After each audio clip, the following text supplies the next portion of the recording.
Welcome, everybody. I hope that everyone had a refreshing break and that we are ready to get started on our next topic for today. Our topic is 5 years into ICFAM's strategic roadmap, evolution of validation, and Dr. Gordon is going to kick us off.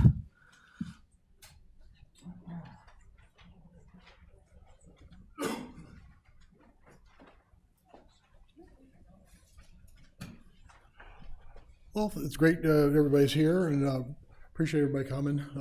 First, to Judy Strickland, I just talked to Dave Allen. We've denied your request for retirement, so you have to stay on. I'm sure she's saying some choice words to me right now. Already tried it? Didn't work. Yeah. Chains, rope. I don't know. Anyway,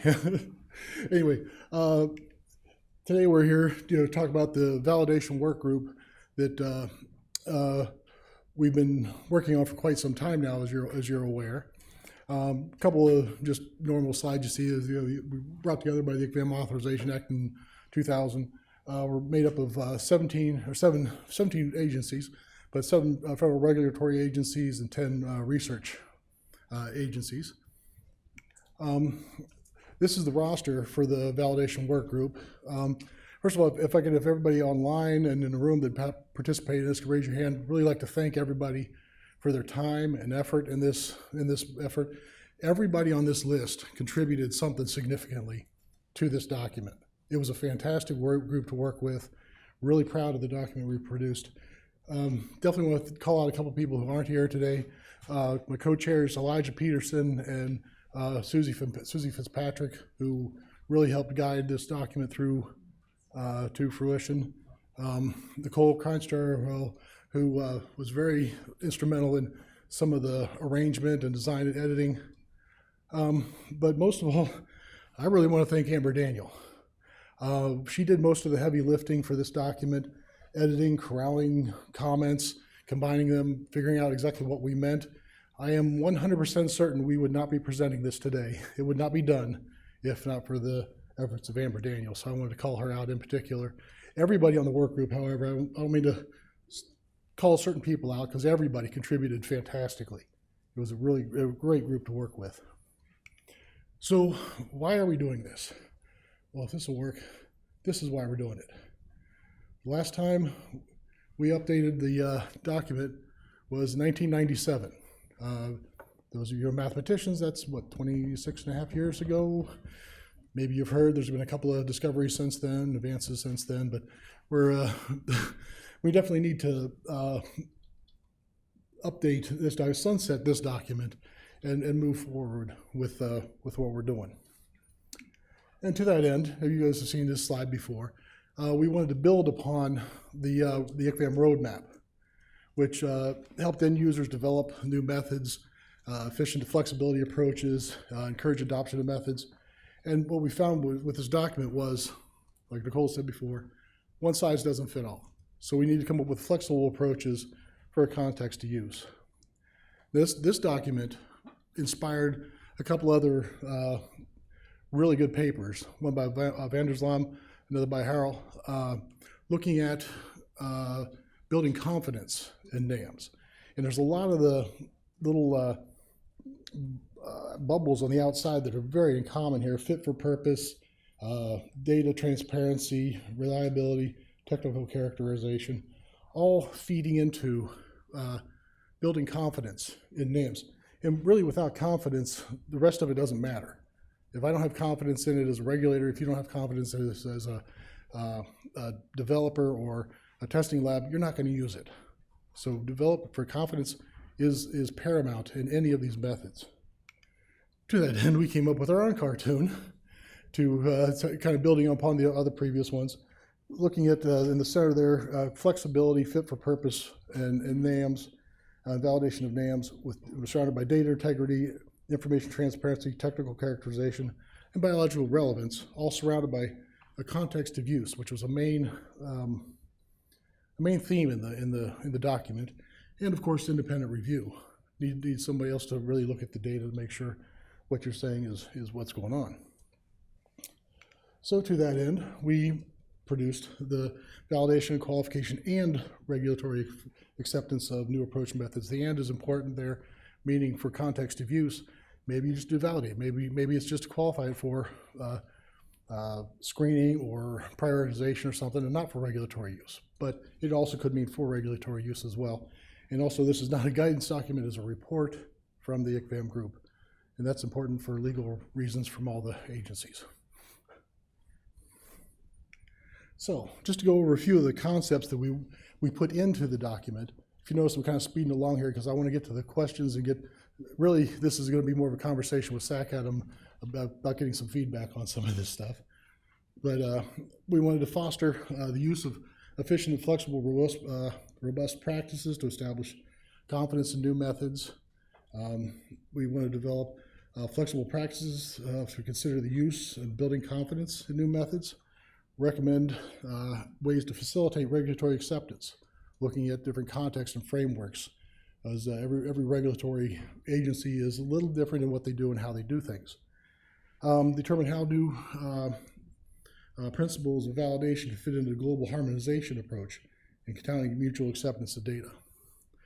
Again, these are all concepts that are in the document. We referenced existing documents, the GIVIMP, Guidance Document 34, the QSAR Validation, Guidance Document 69, the FDA Guidance to Industry, all very good documents, fantastic documents. Outline best laboratory practices, how to give some suggestions about how to, sort of a manual. Examine best practices for quality and quality systems development, making sure that you develop good statistical models, way of qualifying a system so that we have confidence that the answer you're getting is the answer you actually are looking for. Now, the validation scope and charges, the work group scope and charges was developed in March of 2021, and we did not complete the draft version, which is out now, until August of 2023. So, yeah, it was a haul for everybody in the group, and we really appreciate the effort and the time that the work group put into building this document. It was cleared by all the federal agencies, which, again, thank you, Amber Daniel, for helping out with that, because that was a huge effort there. It was the FR notice published on August 10th. We put it out for public comment on August 10th as well, and the public comment period ended on September 5th. We got 10 commenters, which was very nice, and I really definitely want to personally thank, we would all like to thank you for those comments. They were very good, very well organized, and really helped us point out a couple things we missed, and then point out some other things that we need to clarify more. And there are several points we need to clarify. In the next 4 slides, bring up a bunch of points. If you need me to go back, I can, but give a bunch of points that I'd like SACADM members to give comment to as to what they're thinking on these topics, so that they can help us clarify the points and make the document even better. We kind of went through the comments and kind of made a conglomeration of themes, and there were several people that commented on specific things, so we're bringing those up here. One of them being the NAM definition. What definition should we go with? How should we define it? Any suggestions on that would be greatly appreciated. The terms predictive versus protective, very similar, in some cases interchangeable, in some other cases not interchangeable. So advice on when, where those should be used. Validation versus qualification, and qualification. The use of flexible versus prescriptive language. We had a little talk about that a little earlier. There were several commenters who wanted the term required. They want to require an SOP. They want to require this. We can't require in our agencies. That it wouldn't pass our general counsel clearance at all, and we just really are not allowed to say the word require because it's a legal term. It's like shall. Even the word should has a lot of implications to it. FDA is not here, but in their guidance document, they have an entire paragraph defining the word should. So we have a lot of legal reasons why we can't use certain terms in a lot of these documents. And the as good as or better concept that TSCA and other documents have tackled some feedback on that. Be great. The role of ICVAM in the future. We're kind of getting away from the putting on the round robin validation studies. So what is going to be our role in the future? And these are some ideas that some of the group came up with. Communication among stakeholders, helping promote communication. Ensuring clear, up-to-date communication from federal agencies, making sure that we're clear on our end. And then to that end, we started talking about the C's. We came up with 5 C's. There may end up being more, but first one being confidence, which is paramount. Like I said before, if you don't have confidence in a method, nobody's going to use it. So building that confidence, and that's what this whole document is about, building confidence. If you build enough confidence into it, you'll get people to use it. Collaboration and communication, kind of very similar concepts. Make sure we're working together, make sure we're talking to each other. Make it easy to get a hold of your regulator and be able to get a hold of those people so that you can actually ask questions. Clarity. We touched a bit about that earlier, making sure we're clear on how federal agencies will accept these NAMs. Don't have ambiguity. Now, it doesn't mean you can't use for something else or another way, but we did clear it for use in this way. And some of the things that people were talking about before with use of animals, the use of animals is there's a paved highway. It's well lit. It's very clear on how to use animals in this. And you look over on how to use NAMs, and it's this dark path with some fog on it. We're not real sure. Well, we need to be clear. We need to remove that fog, be clear. This is the way to use these methods. And that really falls on the regulators on how they will accept it and how they will interpret this information. Clarifying the executive summary of the guidance document, diverse sports needs across agencies, the importance of communication directly with individuals. Well, that's kind of what I just said there too as well. Make sure we're clear, make sure we're communicating, and basically don't be afraid to call us and say, hey, John, can I use this? How do I use this? It's not a problem.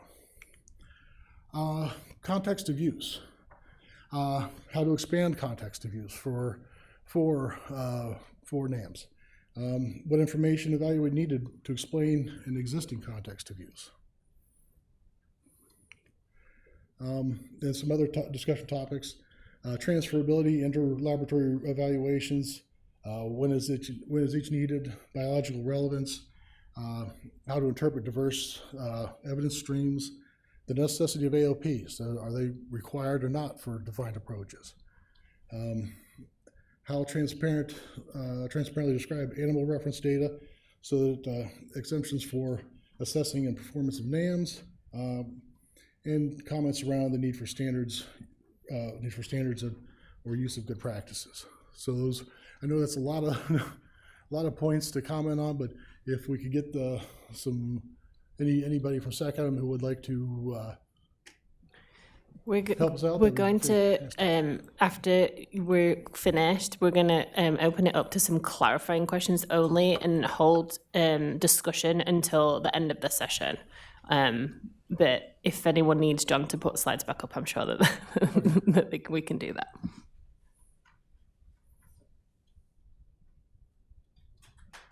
Great, thanks. Does anyone have any of the SACATA members have clarifying questions for John before he sits down?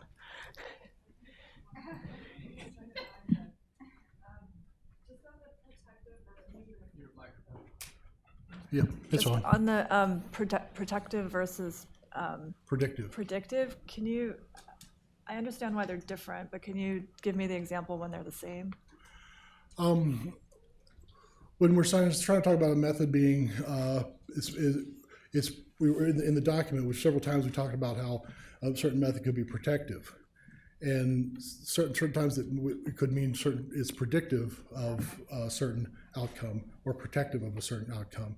And there's certain areas where a few commenters said, "Do you mean predictive or protective?" Yeah, okay. And we had to. So that's why we're looking for some feedback on those specific points within the document. Thank you.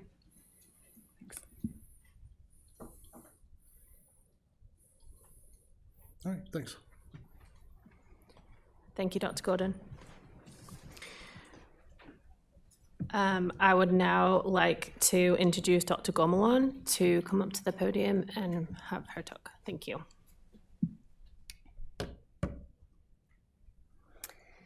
So good afternoon, everyone, and thank you very much for the opportunity to come and present what OECD is doing. I've been invited today to talk about an activity we are starting this year on looking into operational and financial aspects of validation, and a survey we have initiated to collect stakeholders' input in preparation for a workshop later this year. So first I'd like to start with a little recap, the bigger picture of discussions we are having at the OECD under the Chemical Safety Program and our committee, the Chemicals and Biotechnology Committee, that oversees all the work we do on chemical safety. So last year at the CBC meeting, we discussed, we had a discussion on the future of chemicals assessment. And the committee supported the proposed evolutions and in particular having a framework and guidance for the validation of new approach methods. So a modernization of the OECD guidance document 34, which is not that old as the document that John Gordon was talking about, but still quite old and dated today for NAMs especially. We had also support for standardized reporting templates to facilitate regulatory use of different tools like QSAR models and predictions, IATA case studies, and omics. So this is work we are doing to standardize the templates for reporting such data. We also had support to develop an emphasis and more work on new methods for exposure assessment with the view to use NAMs for hazard assessment with new methods for exposure assessment, as there has been considerable evolution of exposure assessment approaches in the last few years as well. And also there were considerations around the technical readiness of NAMs for regulatory use and acceptance. So what is the current state of play on, in particular, validation frameworks? We have been for years now reflecting on validation practices and principles. And the consensus today seems to be that validation principles are quite universal in the sense that we all expect that that validation will demonstrate relevance and reliability, including also transferability to some extent. We can also discuss what transferability means exactly. But validation practices should evolve because it's not realistic to expect individual mechanistic based methods to predict an adverse effect in an animal, nor to be a replacement of an animal test. And reproducibility demonstration needs to be done thoroughly in each lab implementing a new method, not only during the validation, but also when the method is implemented. And ring trials are across many labs done once forever, are not a practical solution for several reasons. Logistics are very cumbersome. It takes a lot of energy, time to coordinate a validation study, and the value added on the quality of the resulting method is questionable. And important aspects of the method implementation, how they impact reproducibility, are often often not well reflected in a validation study. And rather than that, there are probably other ways to do. And meanwhile, over all these years, also validation practitioners have evolved and new issues have emerged. So I won't go through all the details of what each region is doing, but in Europe, there are certainly been an evolution from the time the URL ECVAM was validating, coordinating the validation of methods to today, where it's very much decentralized towards different stakeholders. In Japan, JACVAM is still pretty much coordinating most validation of methods. The same in Korea. And for the US, I don't know exactly what's the landscape today. What I know is that ICVAM as an organization does not coordinate validation studies necessarily. It's pretty much decentralized, maybe the validation, but you know better than I do.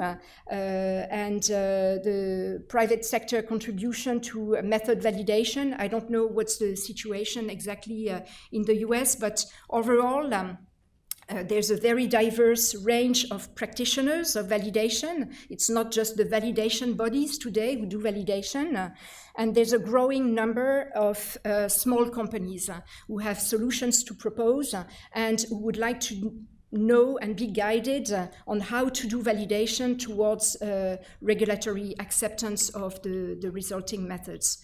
So this year we have started some concrete actions at the OECD level under the test guidelines program.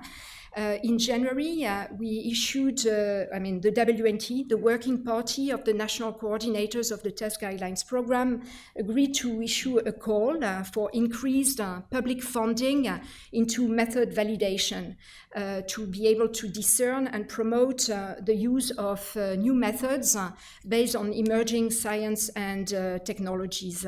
This is a public call. You can find it on the OECD public website. A project has started, led by the European Commission Joint Research Center, the United States, and the Netherlands, to update the OECD guidance document 34. You will hear more in the next talk from Valérie Zhuang on this project. And we, as I mentioned, we have started to do a survey of validation practitioners. It's been closing last week. The survey was focusing on operational and financial aspects of validation. This survey was to collect insight on specific issues and identify opportunities to work more cost efficiently on methods validation. And there will be a workshop at the end of this year in December at the OECD to explore options and solutions for the OECD test guidelines program. The objective of the workshop in December is really to collect feedback on recent and relevant experience with validation of new methods, identify and understand what are the drivers of validation, what are the sources of funding, identify issues and challenges in operational aspects of validation, and what are the potential solutions. And obviously, after the workshop, or already at the workshop, we'd like to find pragmatic, example-based, evidence-based, good practices to illustrate the updated guidance document 34 and focusing on operational and financial aspects. So this survey was open for a couple of months with the objective to develop an overview of the validation landscape today, to document the experience, identify the challenges, and what solutions may come from those who do the validation today. So we had a set of 35 closed or open questions to collect feedback in the following areas. I won't go necessarily through all of the questions raised. You can have a flavor by reading the slides. The survey was closed, as I said, last Friday. We got 120 responses, which I think is giving us a good basis to analyze and parse out responses. And by the end of this month, we will be going through, compiling the responses, and we are working with a workshop steering group composed of some members of the WNT, some national coordinators, to discuss also the feasibility of some of the improvements, some of the suggestions received to improve the practice. We will also prepare a workshop agenda and send the invitation letter to stakeholders. We will work with the workshop steering group on workshop material. I was hoping that maybe in November we could propose a preparatory webinar with a series of short talks from recent experience from method developers and those who have gone through validation studies from either the private sector, government agencies, or academia. And the workshop will be at OECD mid-December.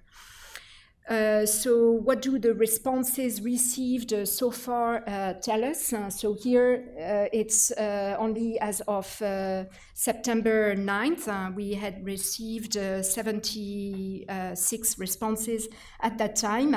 I just binned in few categories because we asked those who responded to indicate to which category they think they belong. They could belong to several categories. Most of the respondents are coming from the research field. We have also a lot of test developers, active players in validation activities, which is good, government agencies. We have very few potential funding organizations, which is a pity because no one identified themselves as the funders of validation. But we have the countries, a large number of countries who responded, and a lot from Germany, but and from Japan as well. What do responses received tell us about evolution of practical, organizational, and managerial aspects of validation? I just listed a few statements, a few quotations from responses received. Generally, the responses indicated that validation should really be funded by consortia, so multi-stakeholders group. Everyone should feel responsible. It's not the job of somebody or some organization defined to do the validation. It's something that needs to be done together. There are some I highlighted in red, in green, some aspects that I found maybe useful moving forward. A repository of reference chemicals for each toxicological endpoints to mutualize, I would say, some of the needs across methodologies for particular endpoints. Where are the efficiency gains in practical aspects of validation? Some responded that there should be standardized formats for SOPs. There should be availability of online training material for method entering validation that would save resources, I presume, and be reusable also over time for anyone wanting to implement a particular method, not just during the validation. All data should immediately be published under fair data principles. This will enable faster validation. Only method with a high readiness and clear use case should be validated. There should be a limit to the number of labs needed to demonstrate transferability, and that's also a topic we are working on. How many labs should be involved in transferability, reproducibility demonstration. And that talks to the need for ring trials or not. Provide again chemicals and test material via repositories to mutualize the provision, the procurement of some elements of methods. The cost. So in terms of we asked some questions: how much validation study costs? So of course responses were, well, it depends on the methods you are talking about. But it's good to have a range of and some specifications around some elements of cost, because what we don't want to see in the future is underfunded validation studies that stop in the middle and are abandoned because there was not enough funding from the start, or they get stuck and not necessarily abandoned, but it takes too much time because there was no anticipation of the cost needed, or the money needed. The main drivers also of the cost, we asked and we got some input, and it's interesting. So then ideas for ways of organizing and funding validation studies. These are just very preliminary answers we got from this survey. The survey was not closed, so now that we have all the answers, we will do a more thorough analysis of responses received in order to prepare an interesting program for the workshop. But definitely partnerships, public-private partnerships are really needed, and we need to talk about responsibilities also, because as validation is now a decentralized activity, who is responsible for what, who wants to take the lead or the responsibility for what, is a conversation we need to have. Also, so that method developers know who to go to and how much money to ask, and where can they find collaborators or labs who are willing to play with them to do the validation of promising methods.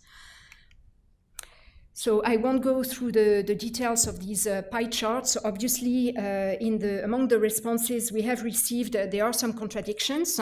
That's what the signals, they're different, are indicating. What will be interesting is maybe where we have like the almost blue pie chart at the end, almost consensus around a lot of yes or a lot of disagrees, maybe the orange ones, where there's really, people think really in the same way and support things moving forward in the same way. And obviously the challenge, as John Gordon was mentioning before, the challenge is to develop flexible guidance while at the same time doing something that is useful and proposing standardized practice to facilitate implementation. In one of these almost blue pie charts, people responded they need practical guidance. They need standardized approaches, standardized guidance. They need to be told what to do, while still maintaining guidance sufficiently flexible so that it's not exclusive of different practices. So that's a real challenge. Parse out responses, contributing to potential solutions. So a lot of mining through the responses will be needed in the next 10 days. Identifying also the economic models that are fair and feasible, the economic models towards validation. Discuss operational and financial responsibilities, as I was saying, in an informed way, and openness to so that everyone feel that they are invited to contribute to the efforts needed for method validation. Find a balance between public and private contributions and interest. Of course, as we have seen, especially in Europe, most method developers are small companies, very innovative. They come with very interesting solutions with a lot of IP, intellectual property also, so we have to work around that. But they come with validated methods. So should we say no because they are private companies or representing, private interest of a small business, or should we be open and work in a way that we are able to review what they do and endorse and accept these if they are the methods of the future, So find support from stakeholders, all stakeholders, member countries, agencies, donors, method developers, contract research organizations also who have a lot of interest. They are very eager to participate in validation studies because it gives them the proficiency, the capacity then to later offer the testing services in their portfolio for shared responsibilities that lead to a real commitment and concrete actions. So ultimately, we all want to have a minimum set of common approach, common methods, new approach methods trusted by all to generate chemical safety data that we can exchange among countries. And if we have to put some, dollar or euro figures around that, a challenge maybe is to be able to do that with 50 million euros. Or we could ask another question: what can we do with 50 million euros? What challenge can we address? I thank you very much for listening, and I'm also, of course, very eager to the discussions we could have around validation, but also around what are the next, the next projects that countries could engage together at the OECD.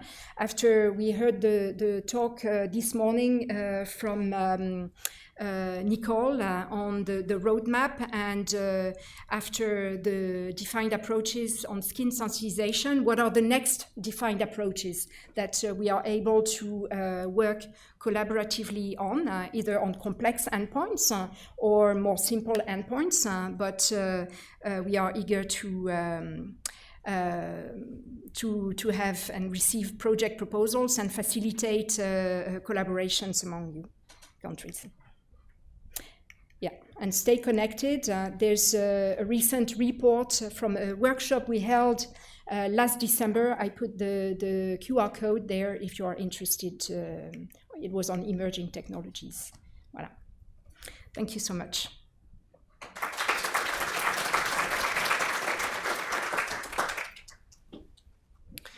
Okay, we have one clarifying comment.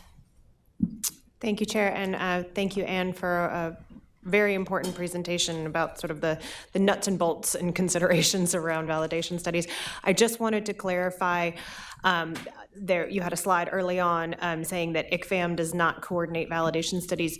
That is technically true. ICFAM as a committee does not coordinate validation studies. However, NICEDM does. So, ICFAM is a voluntary committee. So all of the ICFAM agency representatives and our co-chairs and all of the work group members are contributing their time and their resources in kind. ICFAM doesn't have a budget. NICEDM has a budget, which is part of the NIEHS budget.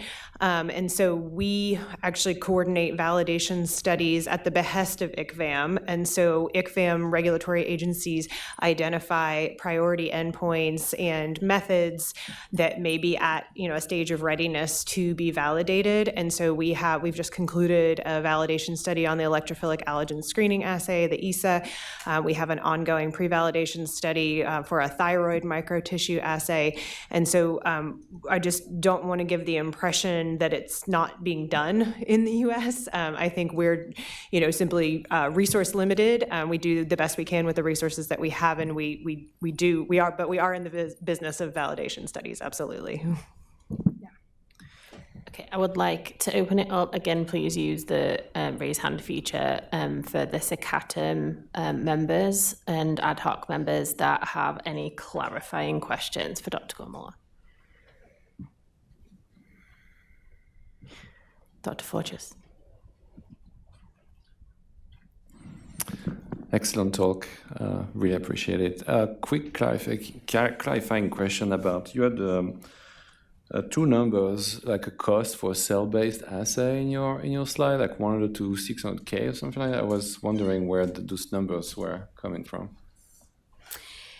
Yeah, these numbers are coming from the survey responses.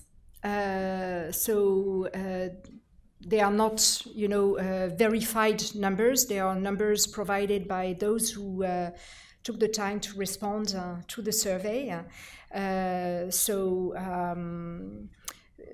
Overall, what we are interested in is to have a big picture of and to find maybe what's the average, considering specifications behind these numbers. How much does it cost in average? But it will always depend on what you include exactly behind the numbers. So they are to be taken with a grain of salt, I would say.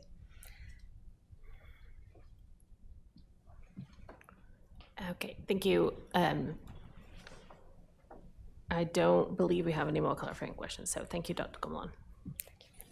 And we will move on. I believe Dr. Zhuang is with us virtually, and I would invite you to introduce yourself before beginning. So good afternoon, everybody. Thank you for inviting me, for giving this presentation. Yes, I didn't have the opportunity to introduce myself before, so I do now. My name is Valerie Zhuang. I'm working at the European Commission, more precisely in the Joint Research Center of the European Commission, in the unit called Systems Toxicology, that is also hosting the European Union Reference Laboratory for Alternatives to Animal Testing, EUL-ACFAM. I'm the national coordinator for the EU, for the OECD test guideline program, but also for the EU test method regulation. I'm also coordinating our network of regulators called PARERE, Preliminary Assessment of Regulatory Relevance. I'm coordinating from our side the International Cooperation on Alternative Test Methods, and I'm the chief editor of the annual EUL-ACFAM status reports. So I will try to share my presentation now.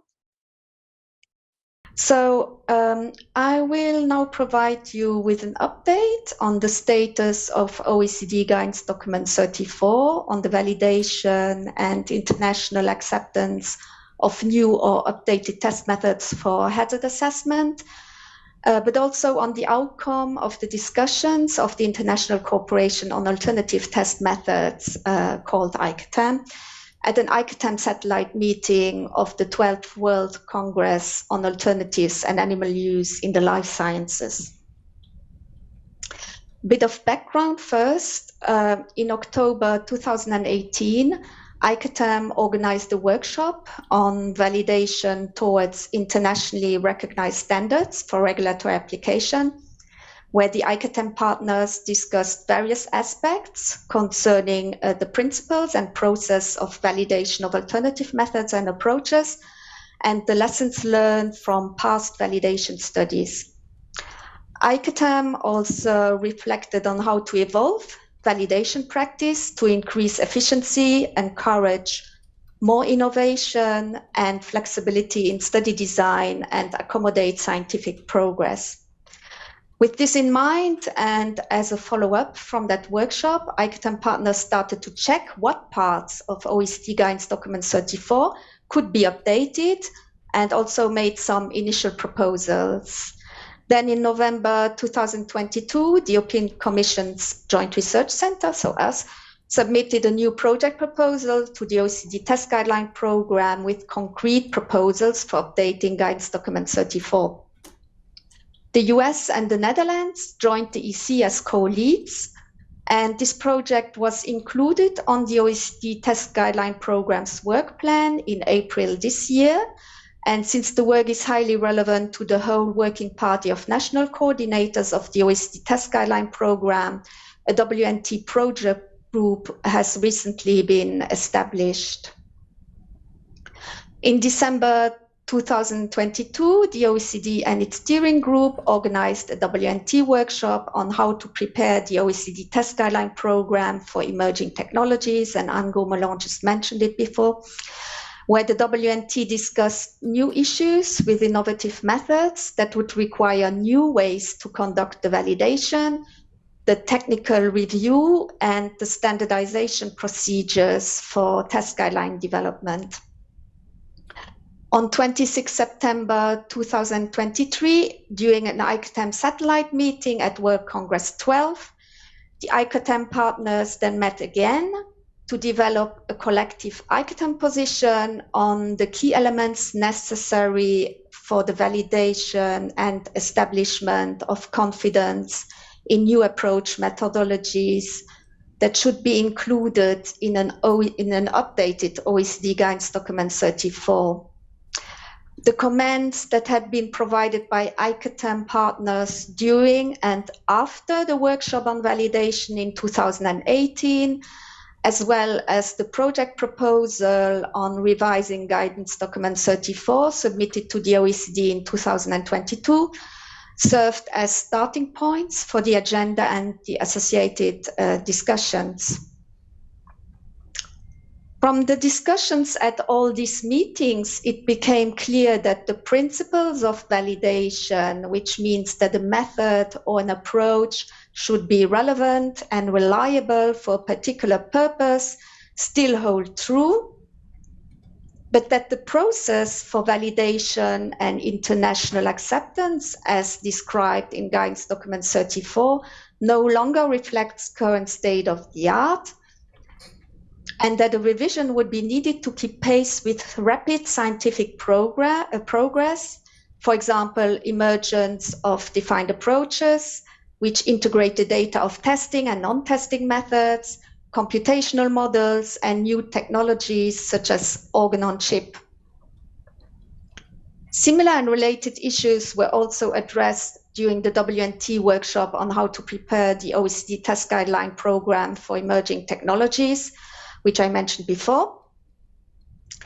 The main issues discussed there were the need for test method readiness criteria, how to evolve the concept of performance standards, the acceptance of mechanistic methods, and the validation of batteries of assays. For time reasons, I will not be able to go into the details of these discussions, but please refer to the published workshop report by the OECD that I also provided as background information to my presentation. I would, however, like to focus on one concept that had been put forward at that workshop, namely technical validation, which has been further developed and outlined subsequently to the workshop. The term technical validation was mentioned several times at the workshop during the discussions on validation of batteries of in vitro tests, to generally mean the demonstration of biological relevance, the reproducibility and the transferability of the method outside the method developer's laboratory. There was general agreement that individual non-standalone assays forming parts of a defined approach need to be well described and technically validated. It was also considered that for non-standalone mechanistic methods of regulatory usefulness, it was often not clear how they could be optimally combined and integrated in a testing strategy for regulatory application. We have currently several of such examples. The key features of technical validation are the following: more emphasis on the scientific biological relevance of non-standalone mechanistic methods, which need to be combined in DAs or IATAs for regulatory application, assessment of method readiness to undergo technical validation on the basis of the method description and within lab reproducibility data, and more emphasis on within lab reproducibility and transferability to a second lab, and less so on multi-lab ring trials. On this slide, you see the topics that were discussed at the ICATM satellite meeting. So after a few presentations related respectively to the overview of the SPSF for updating OECD Guidance Document 34, the ICATM comments received in 2019, and the ICFAM Validation Workgroup report. We discussed the validation study perspectives of the ICATM partners and the OECD Secretariat with regard to the experiences made and the challenges encountered in validation studies.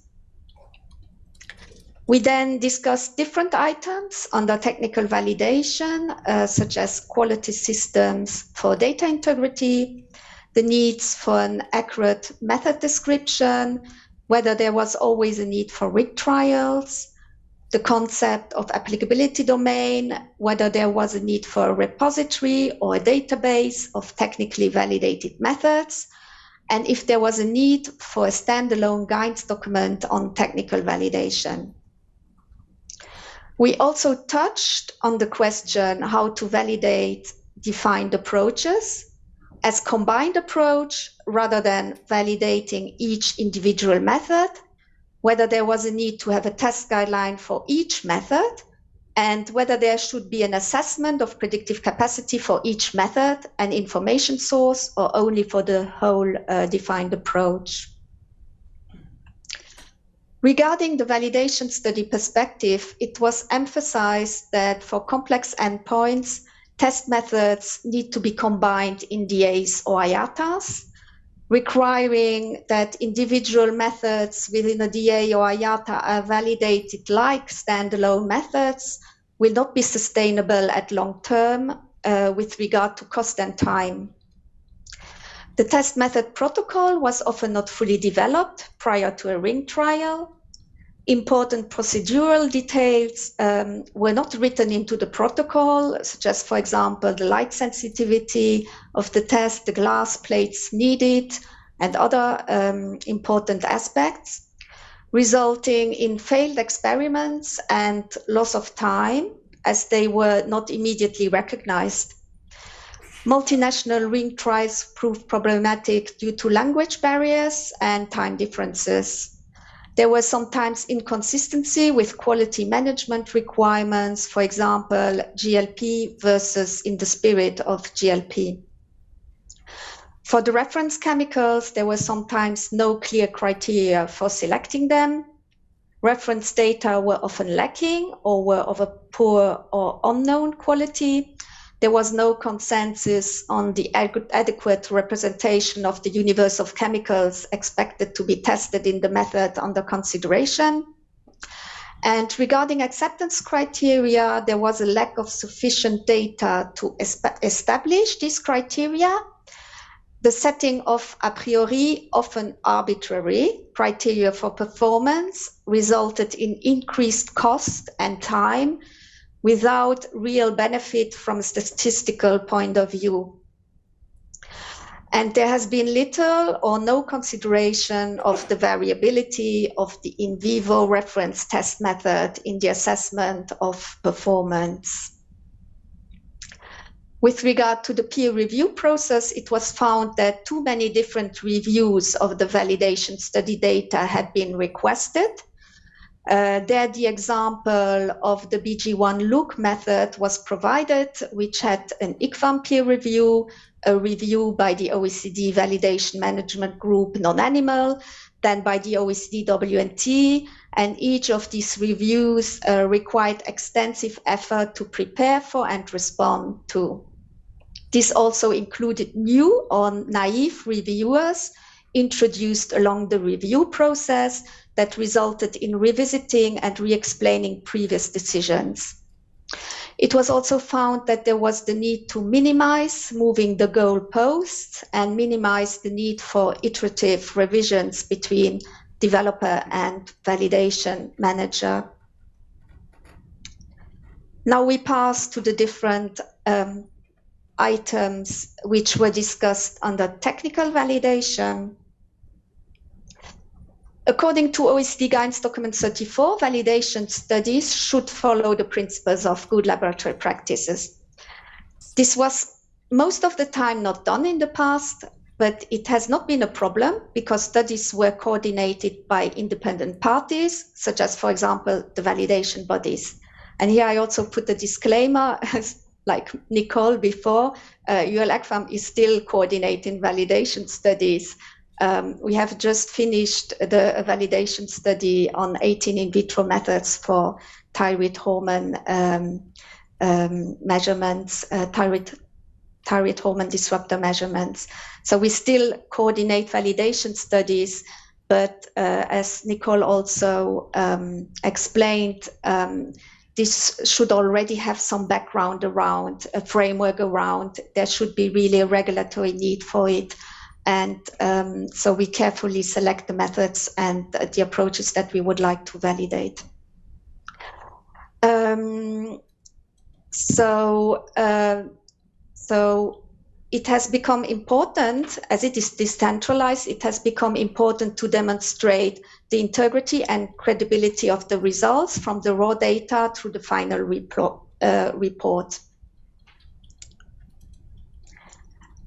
And then there's a need to have a quality system or standard in place for non-GLP labs. In general, ICATM members considered that GIVIM provides the standards to ensure reliability and data integrity, but that there was a need to be more explicit in Guidance Document 34 about what specifically was meant by quality assurance. BRACFAM mentioned that in Brazil, many labs were ISO certified, and our EU NETVAL labs also all have a quality system in place. Regarding the method description, everybody was of the opinion that an adequate method description was very important and that it should be a requirement in Guidance Document 34. The information on a method published in literature is usually not sufficiently detailed. A proper method description will also allow to better assess the development status and the readiness of a method to enter a validation study. Proper guidance for the selection of reference chemicals was also considered essential, like defining the criteria for their selection, making an appropriate selection for the different phases of a validation study, and the need to use multiple data and weight of evidence when defining the hazard profile of reference chemicals if they are used to measure the accuracy of a method. It was thought that in future, describing the chemical space rather than having fixed lists of chemicals could be an option to consider. The partners discussed whether another category below the OECD test guidelines could be considered. This category would include methods which are adequately described and for which within lab reproducibility would have been demonstrated prior to transferability and incorporation into a defined approach. This proposal was, however, dismissed as the OECD test guideline program already has guidance documents which may include methods with lower criteria for adoption and not falling under mutual acceptance of data. And so an additional category would not be helpful in that sense. The partners agreed that demonstrating reproducibility of a method or an approach was essential. However, ring trials are the most time-consuming and expensive part of a validation study and are often more a reflection of the quality or expertise of the laboratory than of a NAM's reproducibility. Conversely, properly designed training and transferability studies are essential and informative, and proficiency testing adds confidence on the capacity of a laboratory to perform a test. My colleague has extracted the between laboratory reproducibility values of the past validation studies on eye irritation and skin sensitization, and did not find much difference between the WLR and the BLR of the validated methods. The term applicability domain comes from QSAR modeling with a specific meaning. The term is, however, also used for in vitro methods with a slightly different meaning. The update of Guidance Document 34 was felt to be an opportunity to clarify what is meant by applicability domain for both in vitro and in silico methods. ICATM was of the opinion that the applicability domain of a test method does not have to be defined a priori, and as experience is gained on the method through testing, the applicability domain evolves. It was, however, also felt by some members that technical validation should push the boundaries of the method, and that it was important to understand any limitations early on. Regarding a repository of or a database of technically validated methods, it was felt by the majority that this was needed, and that it would be more efficient and powerful to have the methods at one place rather than at multiple places. However, some members also expressed concern over the extent to which it would actually be used, since there was often no motivation for the scientific community to report their methods beyond peer-reviewed literature. They also questioned the need to have a repository of individual methods if they need now to be combined in defined approaches. It was also highlighted that some repositories at UL AgFarm, such as the DBALM and the TSA, already exist. The TSA is the tracking system for alternatives towards regulatory acceptance.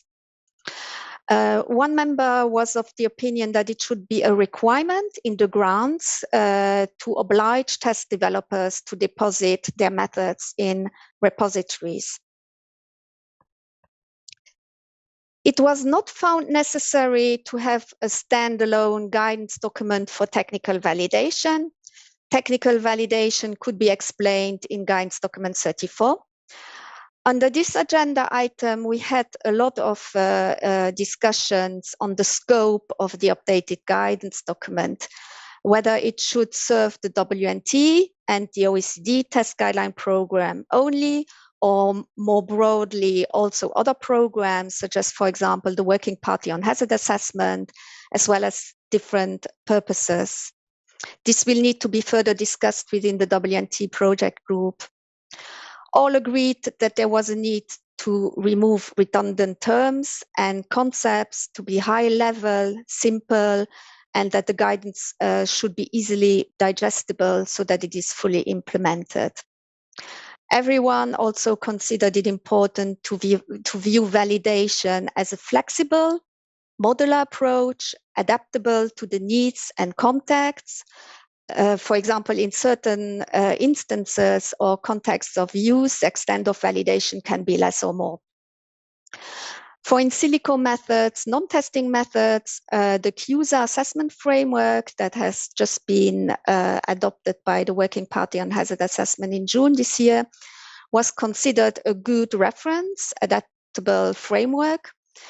Generally, it was agreed to focus on validation only and remove international acceptance from the guidance document, which could eventually be the scope of another document, but that there was a need to clarify what was meant by for a defined purpose in the definition of validation.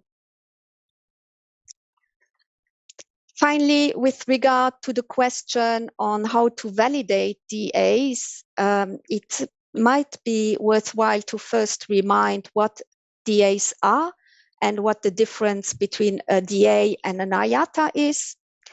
In a DA, the information sources are fixed. you know which one you should use, and the fixed data interpretation procedure is applied to the data. DAs can be validated and included in an OECD test guideline so that the data generated with that test guideline fall under mutual acceptance of data. Integrated approaches to testing and assessment, on the other hand, are flexible with regard to the information sources used, and weight of evidence, expert judgment is applied in the assessment of the data. All these features make it difficult to standardize an IATA as you would standardize a defined approach. However, it was felt that also for IATAs, there was a need for a confidence building framework in which also the uncertainties should be described. And such work is on the way in the Working Party on Hazard Assessment. As I said, we did not completely finish our discussions on how to validate and accept mechanistic methods that are part of a defined approach. And this topic will need further discussion within the project group during the update of Guidance Document 34. For the area of skin sensitization and eye irritation, all methods in the respective DAs were already included in test guidelines before the test guidelines on the DAs were approved. However, for the complex endpoints, this will most of the time not be the case anymore. If test guidelines on the individual methods are still requested or desirable, the test guidelines on the individual methods could either be developed at the same time as the test guideline on the DA, or another option could be to expedite the development of the test guidelines on the individual data sources after the guideline on DA has been approved. Thank you. Thank you. We have time for a couple of clarifying questions from the Sakata members and ad hoc members, if you want to use the raise hand feature before the break.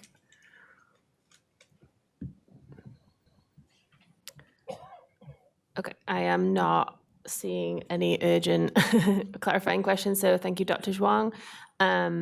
And we are going to take a short break, and please be in seats and ready to resume at 3:05. Thank you. Welcome back, everybody. And thank you. Please take your seats and finish your conversations for those of you that are in the room. We are going to start with the public comments, and just a quick reminder that the public comments were solicited through the Federal Register notice, and written comments were posted to the meeting webpage and distributed to Sakata members in advance of the meeting. There was one written comment for this session. And individuals requesting to make oral comments were required to register in advance for planning purposes, and we do have one of those. So I would like to ask Amy Klippinger to come up to the podium. Thank you.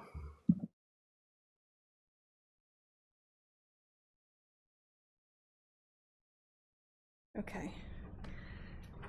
Thanks, Catherine. I guess I've procrastinated as long as I could on this public comment. This meeting is always a great opportunity to hear about the successes from really just a fraction of the many ongoing collaborative projects. And when I thought about what I wanted to say today, much of it's been said before at this meeting, at other meetings, and the main points I actually jotted down this morning were on clear guidance, international harmonization, expanding the acceptance of methods from one sector to another. And then I saw Monique's last slide of her challenges, and it was everything that kind of I had in mind as well, which I think there's real beauty in that. We're seeing alignment. I think we've all thought a lot about where we need to go, how we need to get there, and what potential hurdles we might encounter along the way. And it's nice to see that we're we're coming to some similar conclusions and a path forward. And I want to encourage all of us to continue to bring additional people into this fold.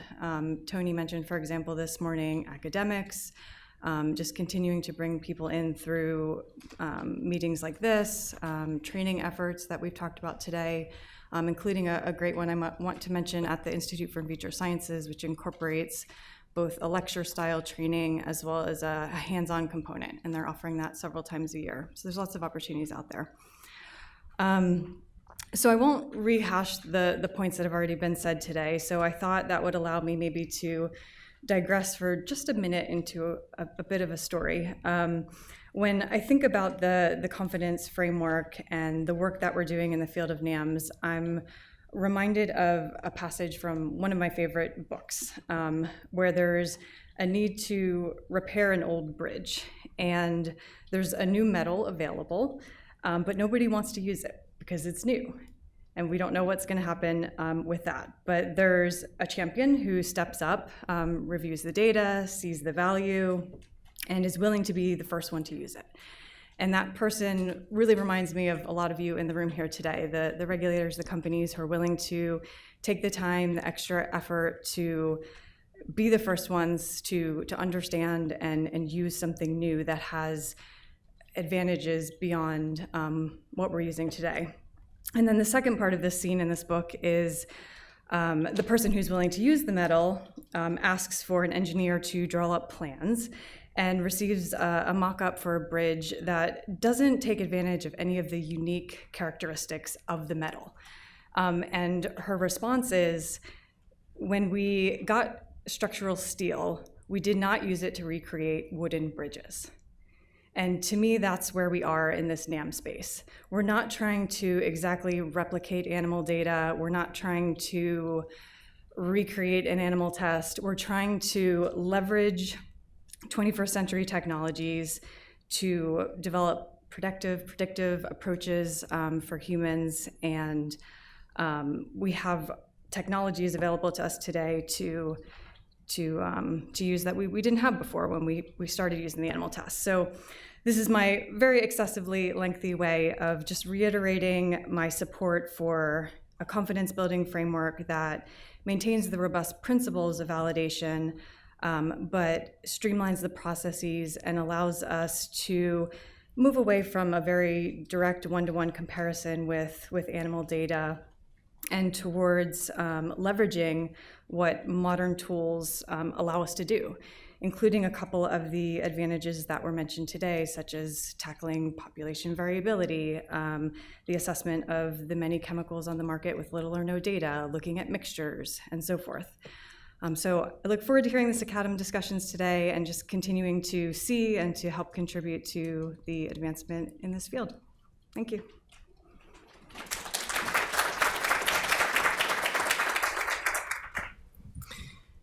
Thank you, Dr. Klippinger. And we're going to move on to the Sakatum discussion portion. And we have the lead discussants for the validation, qualification, and regulatory exceptions of NAMs. So we're going to split the session into the sections. So for the validation part, we're going to discuss that first, and then the international harmonization after. So I'd like to invite one of the lead discussants, Dr. Berg, Dr. Baran, and Dr. Yoshio, to please raise your hand so we can get the order set and make your comments. Okay, Dr. Berg, please. Alphabetical, that works too. So I really appreciate the challenge that you all took on to put together the validation draft report. The diversity and breadth of expertise and people and organizations, agencies that needed to be brought together for this. I'm not surprised it took that long. I'm sure it was felt overwhelming, but it was highly necessary, and a big thanks to the authors. I have comments in 3 areas. First has to do with kind of future readiness looking forward, and references some of the points that Nicole and Amy and other people have mentioned about, what our going to be our priorities in the future. The state of biomedical knowledge is undergoing rapid change, and it's continuing to change, and advance.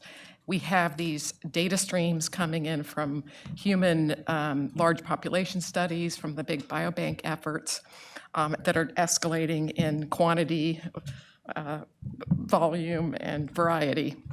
And for us to take advantage of these data streams will require us to integrate diverse information sources, the EHR records, genomics, clinical studies, omics, exposure data, and of course the opportunity to bring in NAMS data.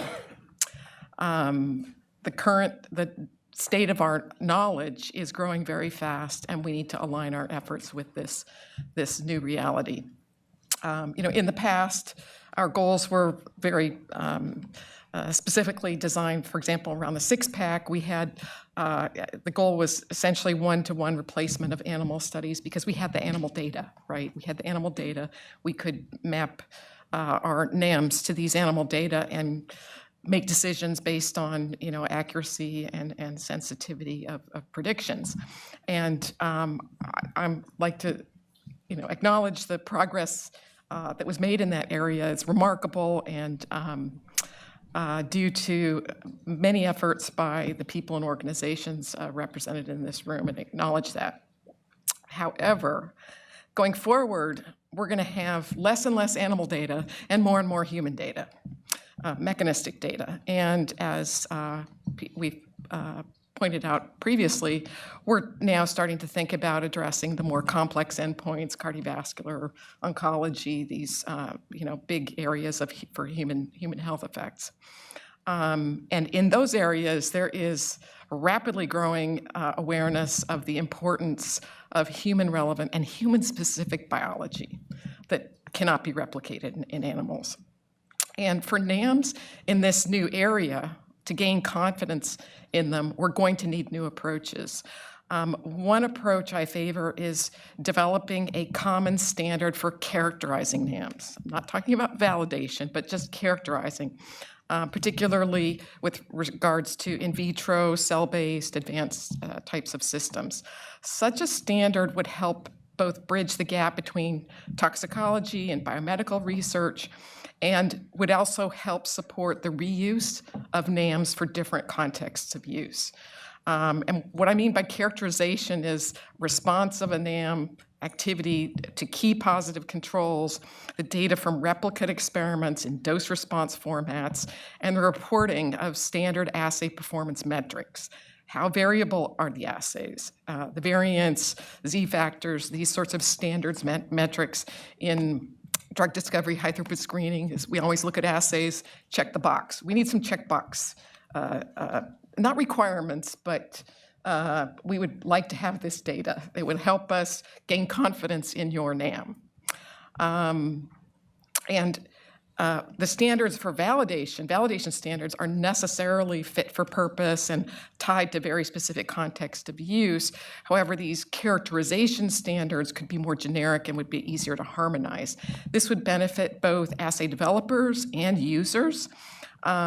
We would have, and if we could develop standards around how we expect NAMs to be, especially in vitro NAMs to be characterized, we would have better NAMs to validate. Actually, the level of technology readiness would be higher, for sure. And we would also have these characterization data sets that would be amenable to integration with these other information sources and could be applied to further grow our understanding of human biology. So I'd also like to comment on the validation process and the need to evolve this as well. We're very familiar with the current practice of generating these lists of chemicals and assessing a NAM method with respect to typically summarized performance metrics, percent accuracy, sensitivity on the whole list. And people are focusing on those numbers. There's a number of weaknesses to this approach. The chemicals in these lists are all unique beasts. And there's key information for each chemical that's crucial for interpreting the performance of a NAM. And also is important for users who look at these approaches to gain confidence in using a NAM. It's particularly important for when the chemical lists are small, right? They're 20 to 50 compounds. That's small. For myself, I'm personally very skeptical of accuracy and sensitivity numbers. And I instead look at what are the chemicals that or reference compounds that I know something about and are key for me to judge the value of a NAM. And I think there are a lot of people like me out there. So having that detail on these lists would be super helpful for building confidence in these. So I'd like NICEDM to consider revising, or the community really, to consider revising how we go about kind of managing, creating, and using these lists. And NICEDM, ICFAM are perfectly positioned for managing the process. Taking on leadership of managing the lists and the information on the list would naturally promote broad stakeholder communication between NICEDM and ICFAM with the assay developers as well as the agencies, because you'd be working together with the agencies. What's the right list for your application and the area, and you'll be able to bring common areas together for these lists. And the information, basic information on many of the chemicals or controls, is valuable across agencies, right? So a couple of points around that idea is, these validation sets, we should expect them to evolve, and the process should involve periodic review and updating. I remember in toxicology, or in liver tox, when the big thing was, can your system separate triglyceridone from preglitazone, right?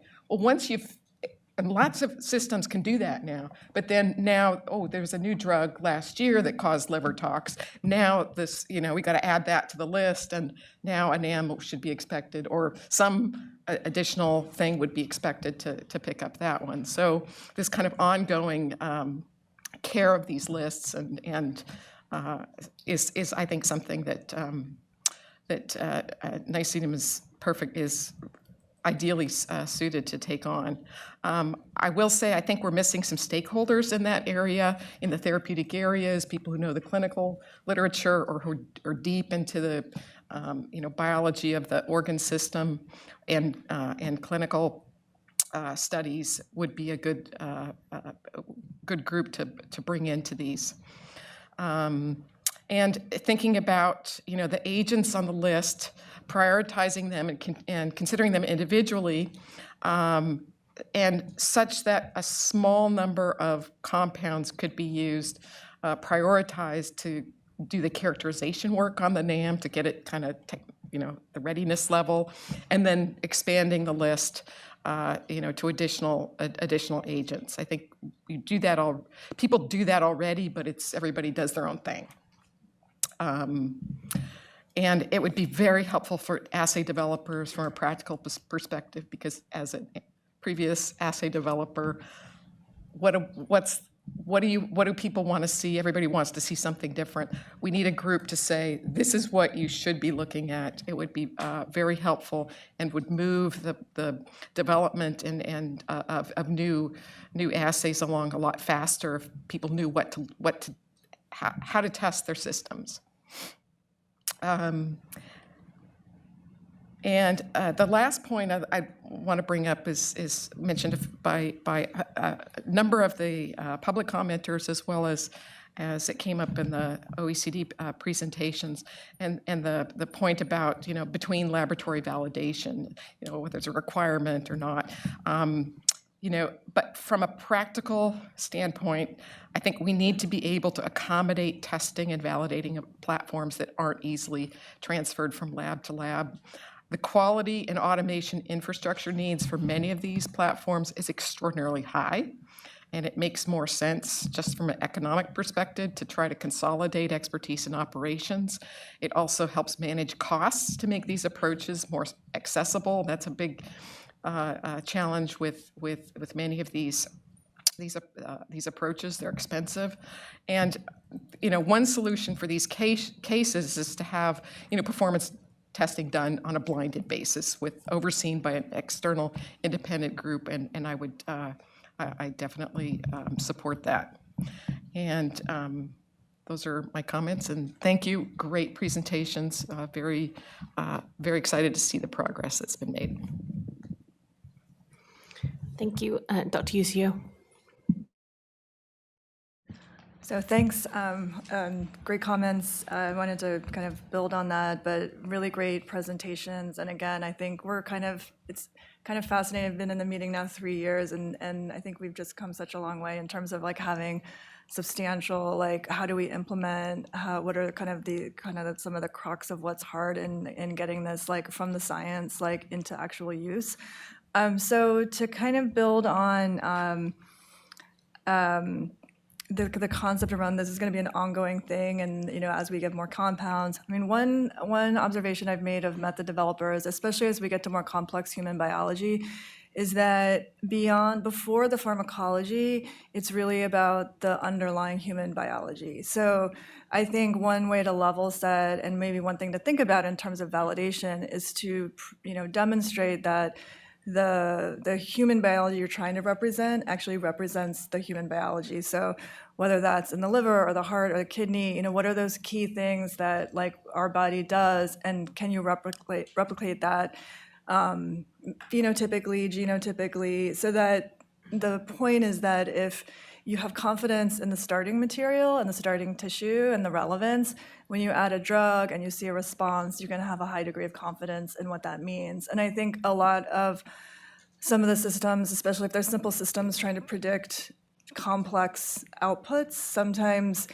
the data is hard to interpret. So I think, again, like the more confidence you have in the starting biology and the starting model, the pharmacology, especially if it turns out to be correct and predictive, I think as we add more and more compounds and that information grows, that underlying biology is there, and that's the constant. So I would sort of recommend thinking about that and how might that fit into the discussion. I wasn't going to go through all of your questions. I did write them down, but I can talk to you. I do have a thing about the predictive protective. It's a hard one. I almost would say like species relevant, or almost go in a different direction, but that's a debate. As it relates to validation in general, I might kind of go back to my previous comment around when you think about really kind of using the methods and implementing them, there's really 3 things to consider. Is it technically feasible? Like, is the science there? Is there a business model that works? Is there someone to offer it, and they're incentivized to offer it in whatever capacity that is, for profit, not for profit? And is there a user, and is that user want to use it? And so when I think about validation, I kind of think about it in those 3 points. So from a technical feasibility, validation could increase trust in the method. It could increase credibility, which is, really important for all of these as we try to move away from animals and into these in vitro models. When you think about commercial viability, so what's the advantage? Why should a small company or a large company or a not-for-profit put in the effort and the time and the money to validate something? Like why? There has to be like a reason to do that. And if the reason is we've generated a lot of data to prove the variability, that may not be like a commercial reason. It might be a scientific reason, but it may not be a commercial reason to do it. But if, in fact, by doing the validation that increases trust from a user and a customer and a business, then that could be a great reason. So I think that piece of the puzzle sometimes at least needs to be acknowledged, especially as I think as we see there's a lot of smaller companies coming into this, very under-resourced usually, how to make sure those technologies that could be really, really impactful actually like make it to the, to the whole community globally. And then on the user side, so what's the incentive? How is like in the case of pharma, how will pharma or a large chemical company view the validation set? Like, will they care? Does it move the needle for them? Does it make them think harder about using some of these alternative methods? So I guess I would try to like put on those different hats as we think about the different stakeholders in validation. Thank you. Dr. Barron. So thank you so much, and I'm getting to the age where my kids are reminding me that you should write things down because you go to one room and you forget right away why you went into that room. So first I want to thank NICEDM really for the amazing progress and the impact that has made over the last several years.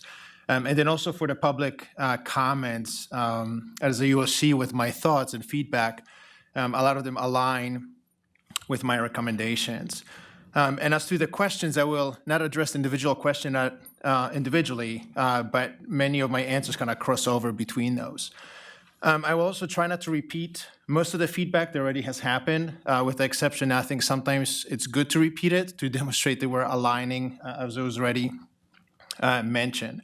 And also the suggestions that I'm providing are geared towards how NICEDOM can help and engage with method developers, not necessarily the end users. So I think one, the enhancing communication, which was already mentioned, I think Nicole and others have already brought that up, but enhancing that communication between the method developers and agency representatives. And that can be done, I think, based on some of the previous experiences that we had. In-person workshops are incredible at that. Co-hosting webinars and discussion sessions, kind of similar to what, for example, 3R's Collaborative, an IQ MPS affiliate does. Co-author manuscripts and documents that they can then later be distributed. Host focus groups. Bringing various stakeholders together, and to do so taking advantage of current collaborative efforts, for example, such as an AI initiative within 3R's Collaborative. And I'm sure there's a lot more. There's a lot of different collaborative efforts in the EU that were already mentioned, but I'm sure there are others in the United States. We definitely must align on terminology. And after aligning, we already talked about this so many times, but we're still not there yet. And I'm just thinking about the workshop that we had with IQ MPS affiliate and FDA.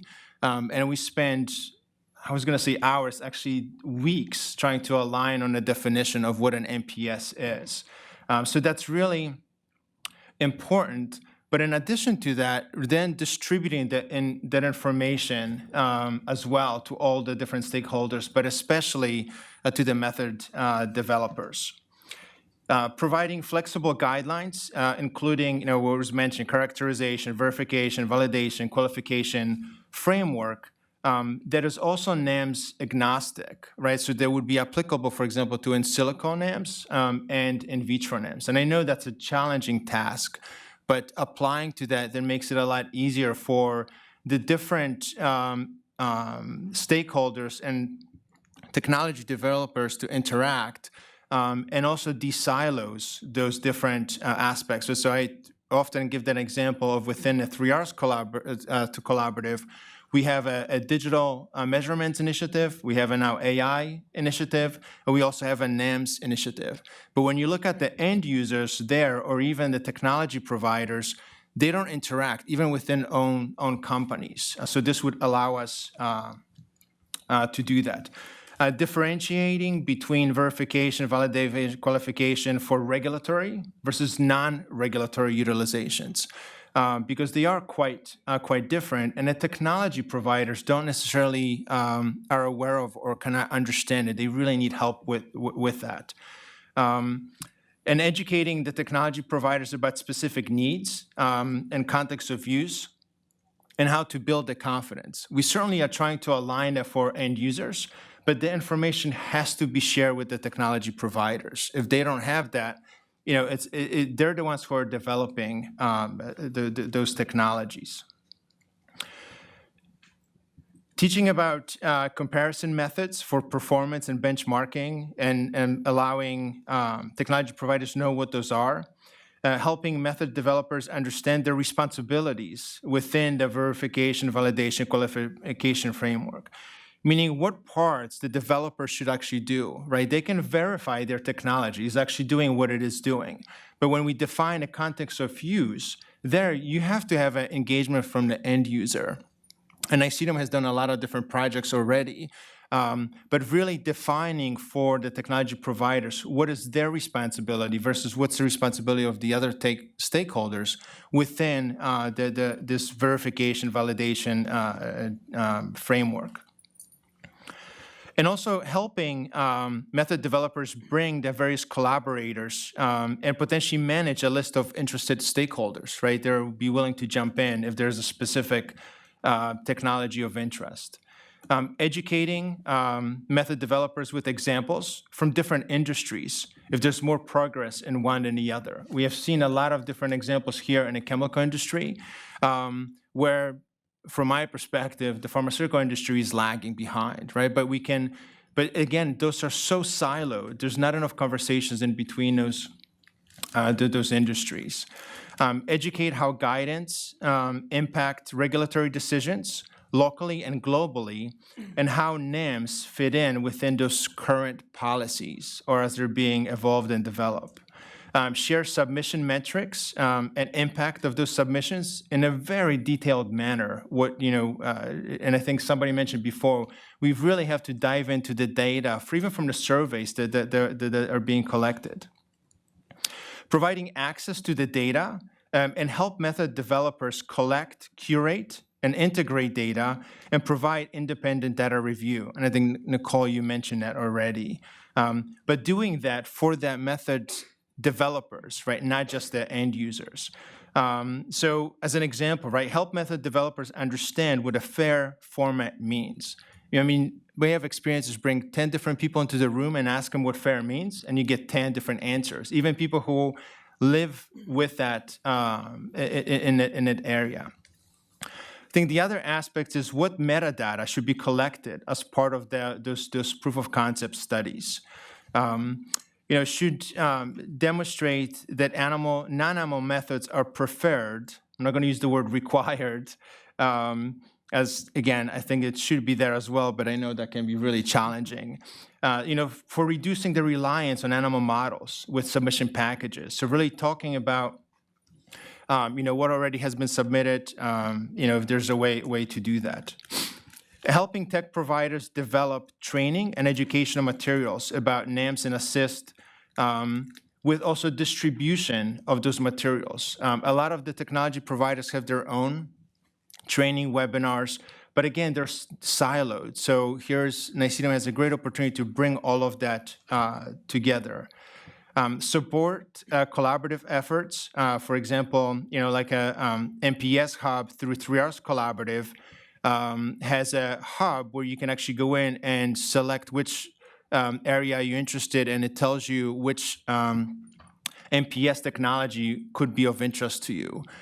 So again, not developing that from scratch, but working with a nonprofit organization like the 3Rs Collaborative. And again, I'm sure there's a lot of others as well.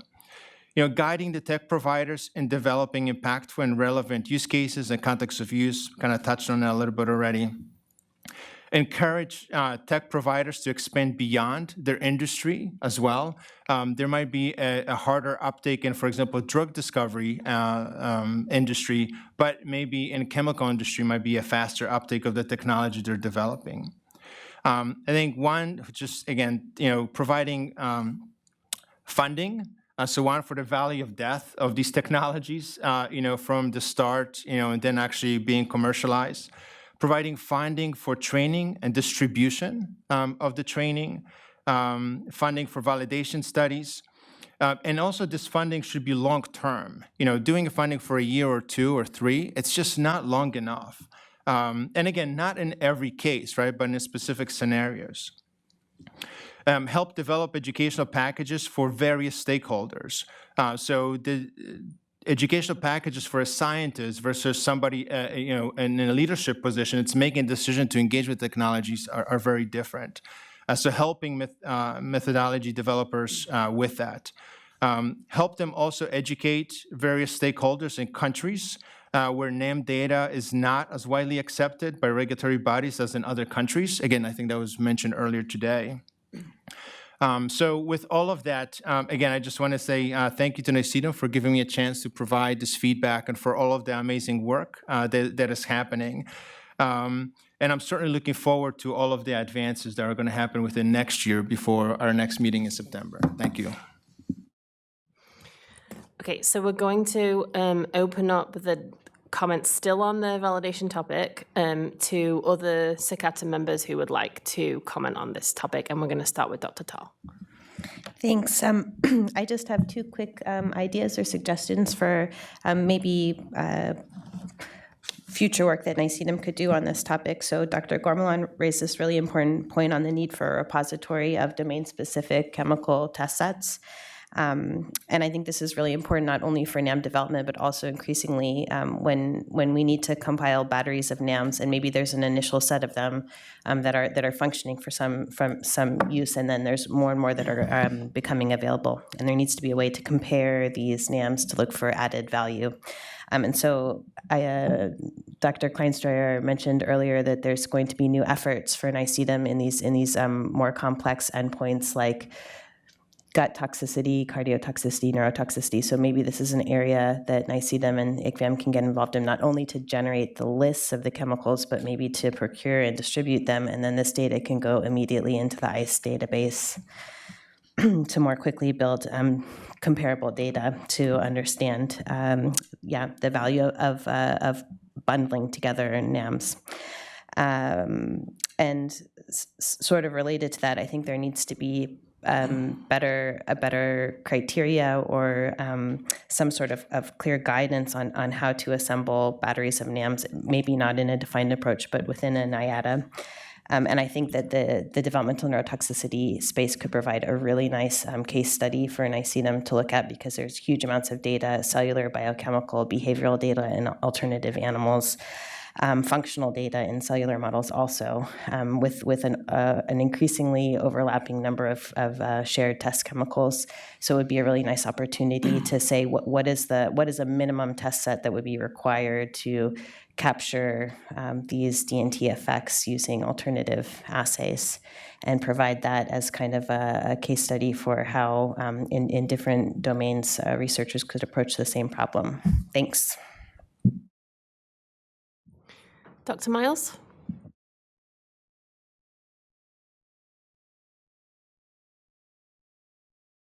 Thank you, Chair. I'm going to do my best to not repeat what's already been said, but there have been some wonderful presentations today.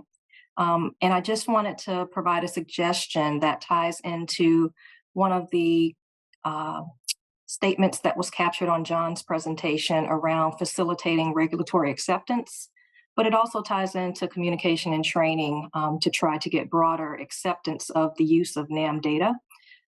So I was just going to suggest that NICEDM considers opportunities to use existing or even create exchange programs for scientists and regulatory officials to participate in, to get firsthand experience with working with NAMs and interpreting data, utilizing data that's generated from those tools, especially scientists or regulators that come from regions or countries that have historically lagged in accepting these types of methodologies.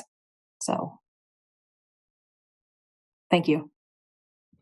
Just want to make a quick note that it is okay to repeat what someone else has said, especially if it highlights concordance of SICATA members, and also emphasizing like the importance of points of, if we really do feel like something should be said again. So I know that's already been said by Dr. Barron, but thank you. Okay, Dr. Marty?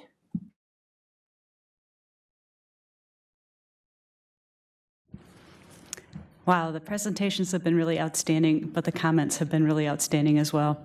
I want to support the comments that have been made around training method developers and educating not just those on validation committees, but also stakeholders across the board. There's a wide variety of communications that are needed, and I thought there were really good comments in that space. For predicted versus protective, I'm a little bit of a fan of the predictive side, so predictive for your species of interest. And, we can always go more and more conservative to be more and more protective, but really, if we're looking for the relevance to humans, for instance, we might find that some of these aren't very relevant, in which case they should go the other way. So I happen to be more of a fan of predictive. So reference chemicals, I want to build a little bit on what Tamara said. So we talk a lot about reference chemicals, and there's a portion in the document that refers to positive and negative reference chemicals by assay. And so they refer to the fact that a negative in one, or a positive one assay may be a negative for another assay. I think we also still need to think about battery positives and negatives, and I'm going to pull on the DNT as well. Not every chemical is a DNT. So how do we differentiate those DNTs from the non-DNT chemicals? And so if you're running it in a battery, then is the only way for us to discern that by getting down into that IV-IVE stage so that we can see the difference in the activity of those chemicals? Or is it that some chemicals should make it through the battery? It would be good to understand where that differentiation comes in. It would help a lot with the perspectives. And the other thing is with batteries, as we get, they have a certain number of false discovery rates, so when you put a battery of assays together, those false discovery rates can build on each other. So, presumably we want to be able to sort out when we have a positive and a negative. So it would be really beneficial for us to think a little bit more about battery positive and negative reference chemicals as well, and really how we want to manage that relative to the assay positive and negatives, because I think they're both important. And then the last thing I wanted to mention was IATAs. I really feel like IATAs, when you actually take that data and try to apply it across different data streams, we learn a lot. I've learned a lot by trying to do things in IATA approaches. And so I really feel like that might help us to get a clear view as we're going through some of these past qualification, but certainly as we're moving into validation, might help us to understand a lot more about our assays as we try and put them into that approach. So just wanted to put a plug in to recommend that those IATAs get exercised well. Dr. Foch? I'm going to echo as well some of these comments, but underlining how happy to I was looking at some of the and listening to some of the presentations this afternoon, with some of the keywords about validation, applicability domains, reproducibility, and so it's just so many good checkboxes. So in the talk of Dr. Gordon, which was excellent, when it comes to the slide about predictive versus protective and things like this kind of discussion about the terminology. I would also echo my big favor for predictive. That's for so many different reasons, but I would just perhaps give the comment that let's make sure that in that terminology discussion, there's terms like toxicity cliffs, activity cliffs, similarity cliffs that are well defined, because that has direct impact on the way we define certain pairs of compounds in our molecular series that we develop, and whether or not some of those molecular pairs can be defined as toxicity cliffs, and that has an impact on the way they can be modeled or the way they can be tested in particular cell-based assay. So that has a direct impact on the way those compounds are treated. So that definition of tox cliff, activity cliffs, similarity cliffs need to be there. Another comment that was in the talk of Dr. Gormanon from OECD, very good talk, by the way. There was this sentence about to describe the chemical space rather than the one fixed with the list of chemicals. That's a very ambitious goal. I really I appreciate that goal, but I think that defining a chemical space right now in 2023 is still, it's not necessarily challenging, but it's opening to so many different interpretations. Are you defining chemical space on 2D descriptors, 3D descriptors, in vitro descriptors, extracts? The list can be, you can define for the same list of chemicals, I can define you 25,000 different chemical space. So that needs to be well defined as well. That discussion needs to happen. Comment number 3, it's about the, it was as well in that same talk, about the applicability domain definition in silico versus in vitro. That's excellent point. I think in the QSAR world and in the modeling world, we know how to define our applicability domain fairly well, even though it's still based on that definition of the chemical space. So from one chemical space to another, the applicability domain of your model will be completely different. So that needs to be also underscored. But for the applicability domain of in vitro, that leads to certain key characterization of the requirements of a particular assay, right? So does your particular assay takes a compound with a mediocre solubility, right? So you have a bunch of assays talking about, for example, like transcriptomic stuff. If your compound doesn't get inside or that is not soluble enough, you will have a flat answer. It's like, hey, my compound is fine. Yeah, but in fact, it just did not enter the cell. So things like this, so charge versus neutral, like what are the key characteristics of a compound in order to be tested with, so it's like it's the qualification, to go back one of the terms that Dr. Gordon was saying, does my compound qualify for that particular NIME or that particular assay? And then the final point that I wanted to make is about something that Dr. Berg said about this constant evolution of the chemical space. Like there's a lot of change. That's what you underscored that several times. So I fully agree.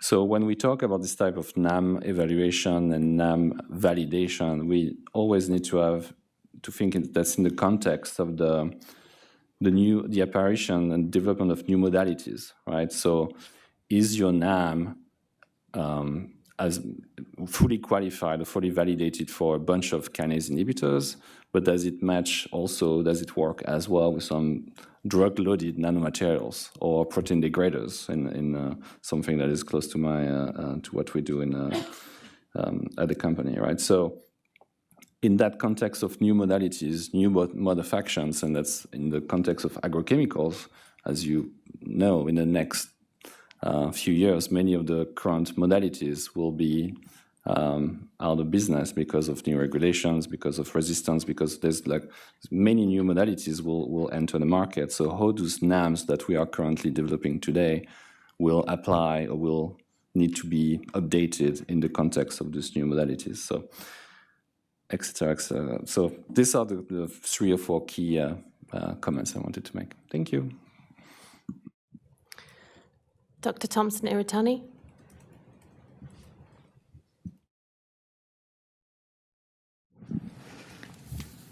Yeah, thank you. Can you hear me okay? Okay. Yeah, I want to echo a lot of what's been said. I really appreciate the opportunity to be here. The talks, all of today have been quite spectacular, but the working group report, I think, really shows the emphasis and the collaborative effort that has gone into these, and really nice job. I just also wanted to reiterate, the amazing presentations, the public comments, so insightful and thoughtful, and all of the effort everyone has put into those is really impressive for me. And my first time here, so I just wanted to give a shout out for that. I also wanted to mention something that has struck me a lot as we've been having these conversations, and I think I'm also a fan of the predictive, but what I really appreciated about what Dr. Marty said was she had said predictive for the species of relevance. And I think that in thinking through this, we're talking a lot about human relevance, which is so important, but I also, want to just really all of the species that we need to be thinking about and all of the environmental impacts of everything that we're doing. I know there's a lot of thought going into that, but it's just something that keeps echoing back in my head as we're talking about these, really making sure that we understand the human relevance, but what are the other impacts, other species and our environment, and how those all come together. So I know some of those will probably yet come up in further discussion, but just wanted to, really appreciated you pointing that out. So thank you. As a reminder to the presenters, if anybody wants to respond to anything that has been said, I appreciate the use of the raise hand feature or notifying me somehow, but I don't. Okay, I figured, yeah, maybe. Okay, thank you, Dr. I have a clarification, but I'm not on the Zoom, so I can't raise my hand.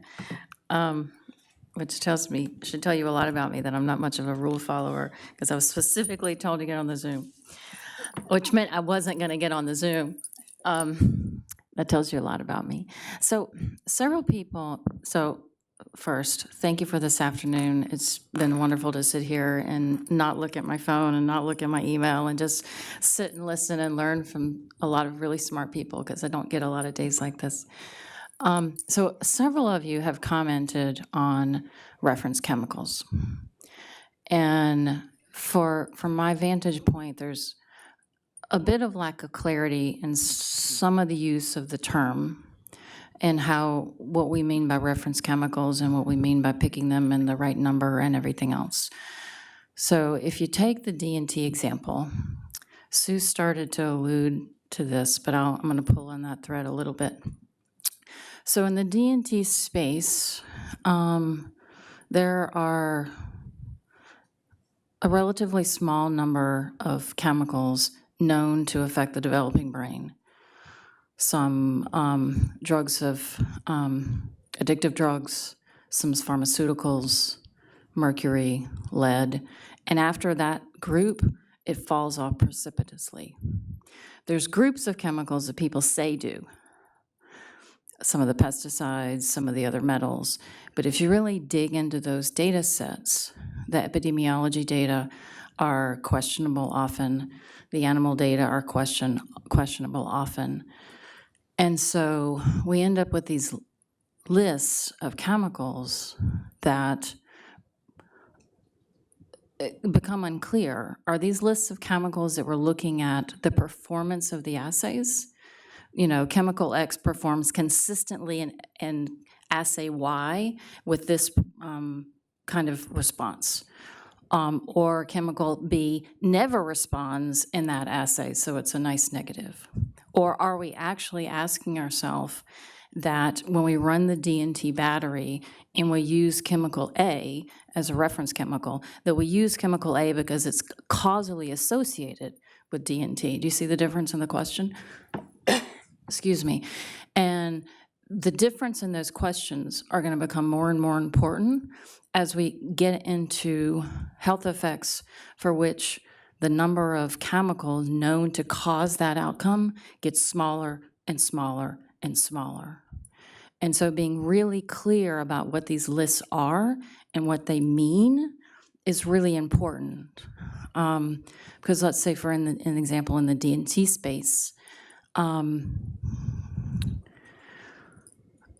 know, I'll just throw out an example, like pyrethroids. There are a lot of people like to put one or more pyrethroids on the list of things that cause D&T.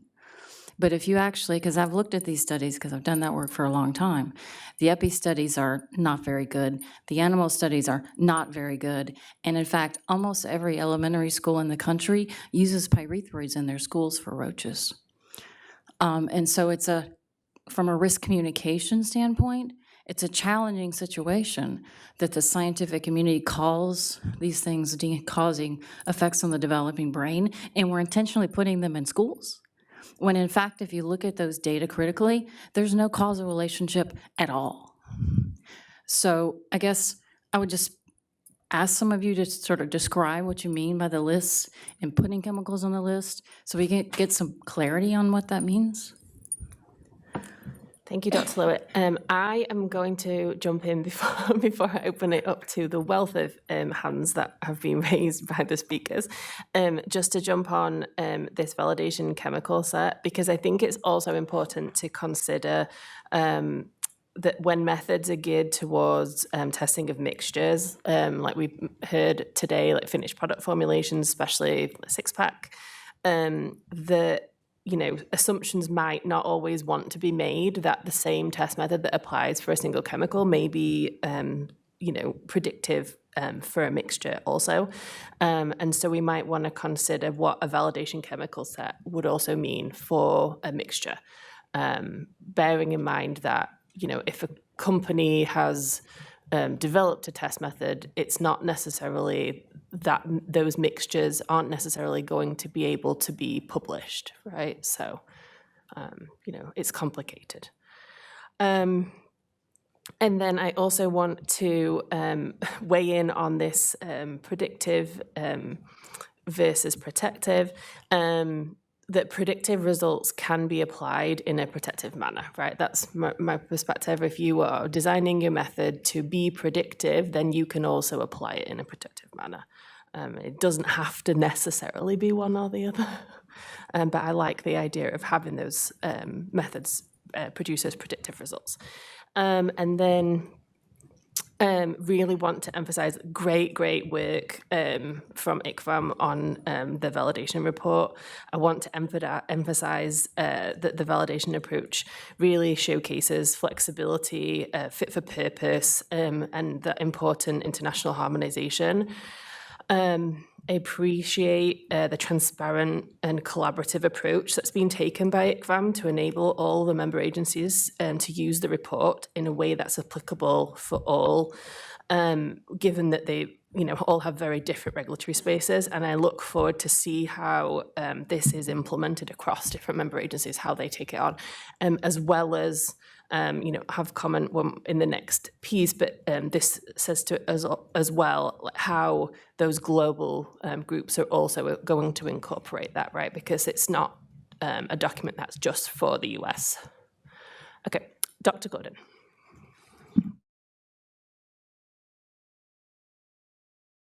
Oh, thank you. Yeah, I really appreciate all the great comments on especially for myself and on the ICFAM document. A bunch of great ideas that we hadn't even thought about and considered. So really appreciate that. Always, like Anna, really love these days. Come out here, we learn so much. John, get your head away from your computer and look up. There's a whole world out there. But mainly, the one thing I wanted to say was I forgot to ask a question when I was up there. The last time we did this was 1997. And now we have a 26-year-old document, actually probably 27 or 28-year-old because it was really written in 95 and 96. How often should we revisit this document so we don't wind up with another 20 or 30-year-old document that, the old documents, there's still parts of it that are relevant, but there were so many parts of it that have fallen away and so much better now. One of the ideas that we come up with is, one, it could be a little bit ad hoc. If something very urgent comes up, we could reconvene the work group and have the group take care of that at that moment. The other one is if we just have a retrigger every 5 years of the work group after publication to reevaluate the document. The reason I say that, we don't want to do it every year or every other year because honestly, it'll take 6 months to a year, just taking into account the 17 federal agencies that need to go through this stuff. It took us 2 years to write it, or it took 2.5 years to write it. So it'll take at least 6 months, if not longer, to edit and add in comments and stuff from people. Didn't know if we get any feedback on from SACADM as to what their recommendation were, so we don't wind up with another document. Quite honestly, I graduated with my PhD in 1997. So that's how long ago that was. And it could be both, right? It could be We could do a it ad period of hoc. time and ad hoc as Yeah, if that's, it's urgent. that's where kind of, if something very urgent comes up, and somebody says, we need to add this in because this is a fantastic idea, we reconvene the work group. If nothing super urgent comes up, it just triggered every 5 years to reconvene it, edit the document so that we don't wind up with the situation we're in now with a 26-year-old or more old document that's out there in the public. Okay, any responses directly to Dr. Gordon?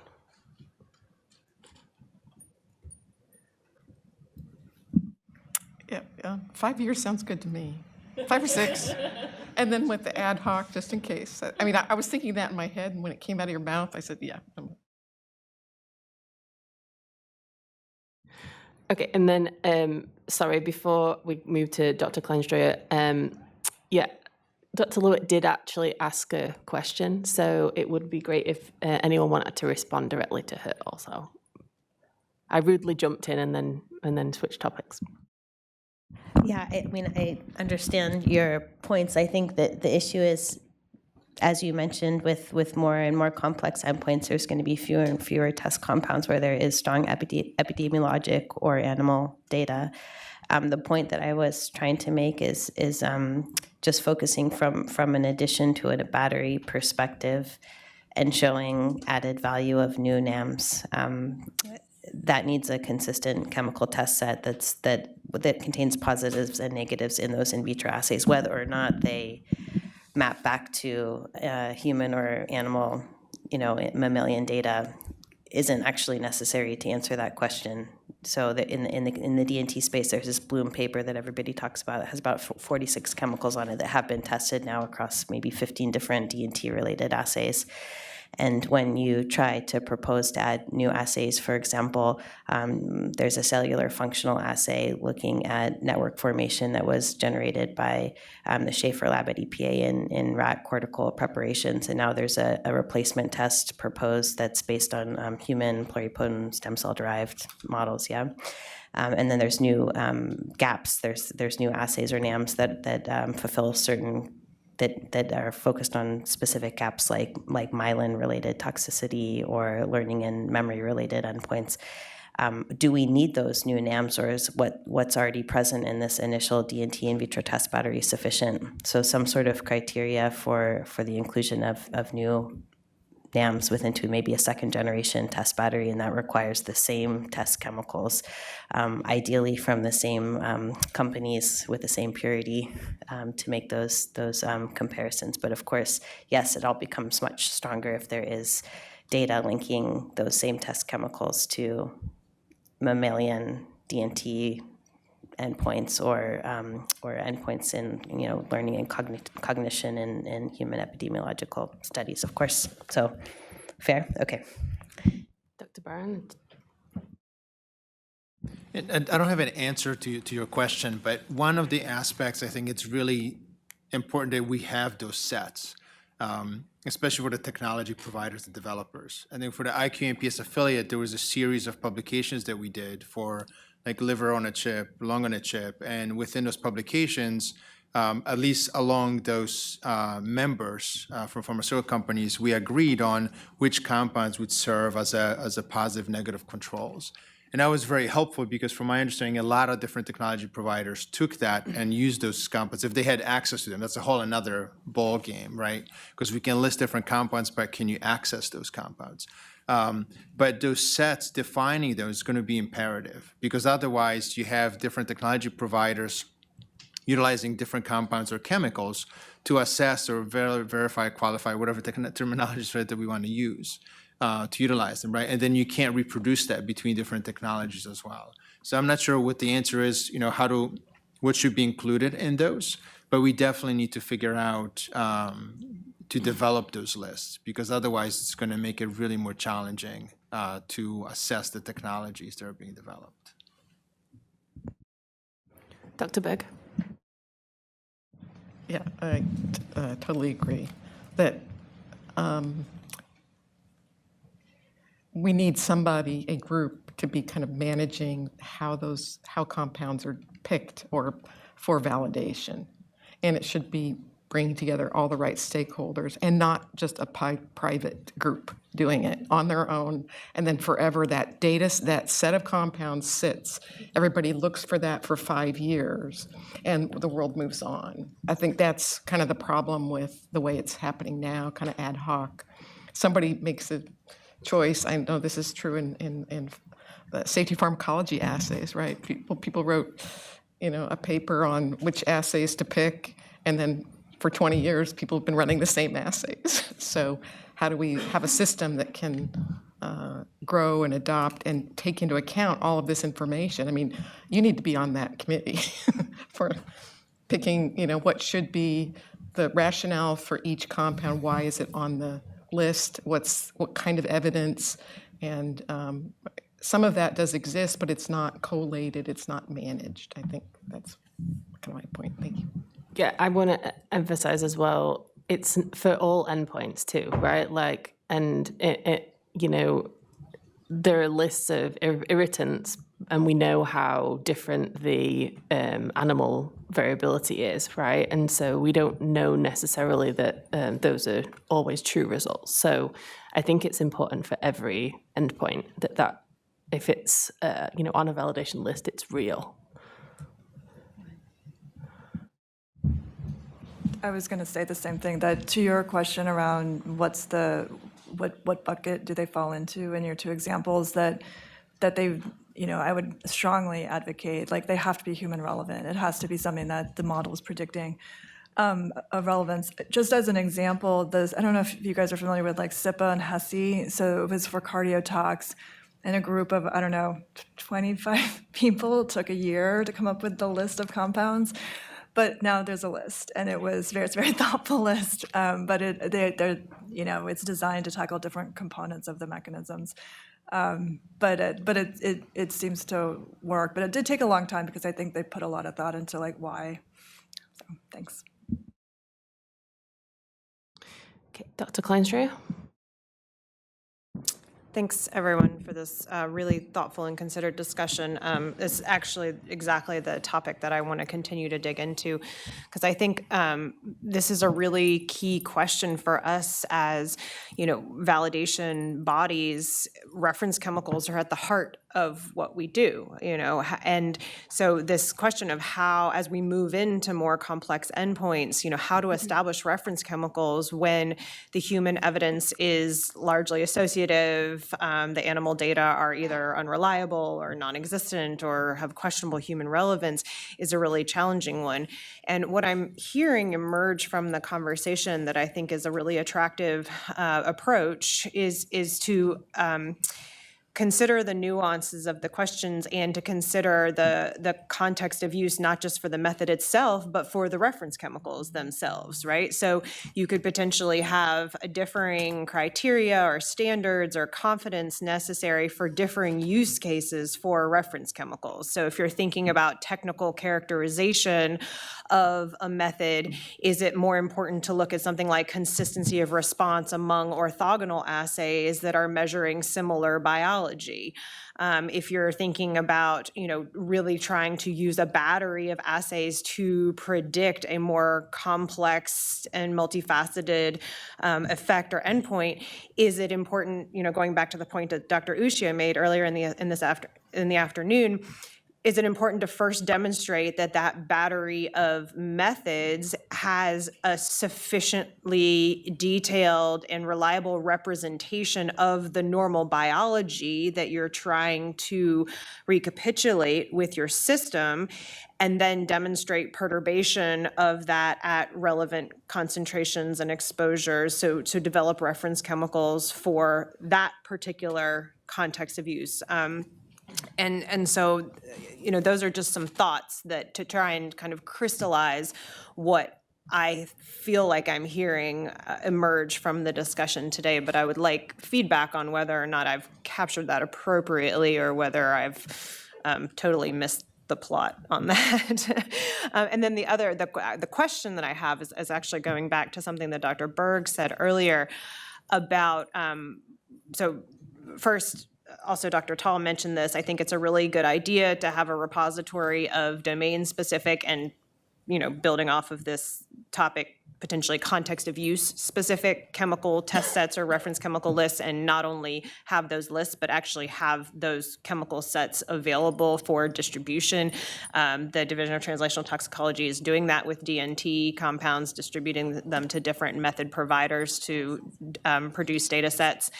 But going back to this idea of sort of increasing the level of detail in how different reference chemicals and various lists are characterized and described, I wonder if you could expand on that a little bit. So what would be the desired level of detail? So, so in ICE, which you're all so familiar with, I know, but you will hear about it again some more tomorrow. We have reference chemical lists, and we provide, the physicochemical properties and characteristics. We have, if they are characterized in terms of their potency against a particular endpoint, we try and provide sort of that potency.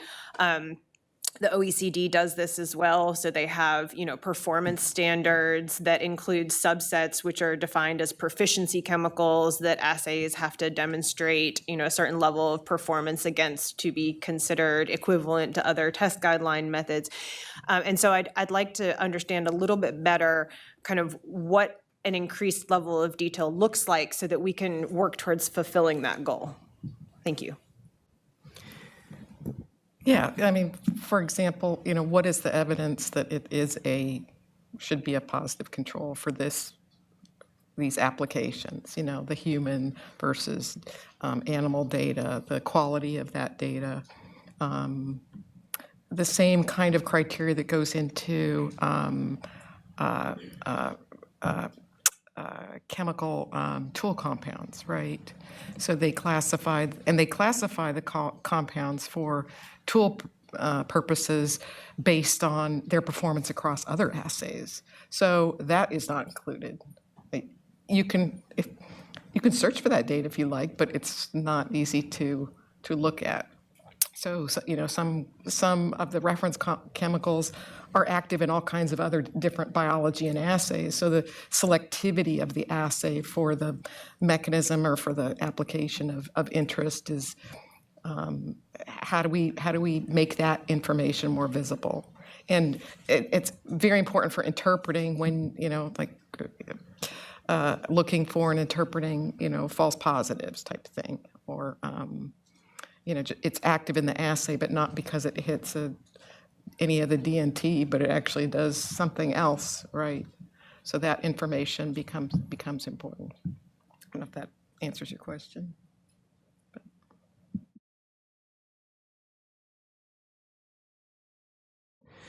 Okay, Dr. Perron? Okay, hopefully I've turned that on correctly. All right, wonderful.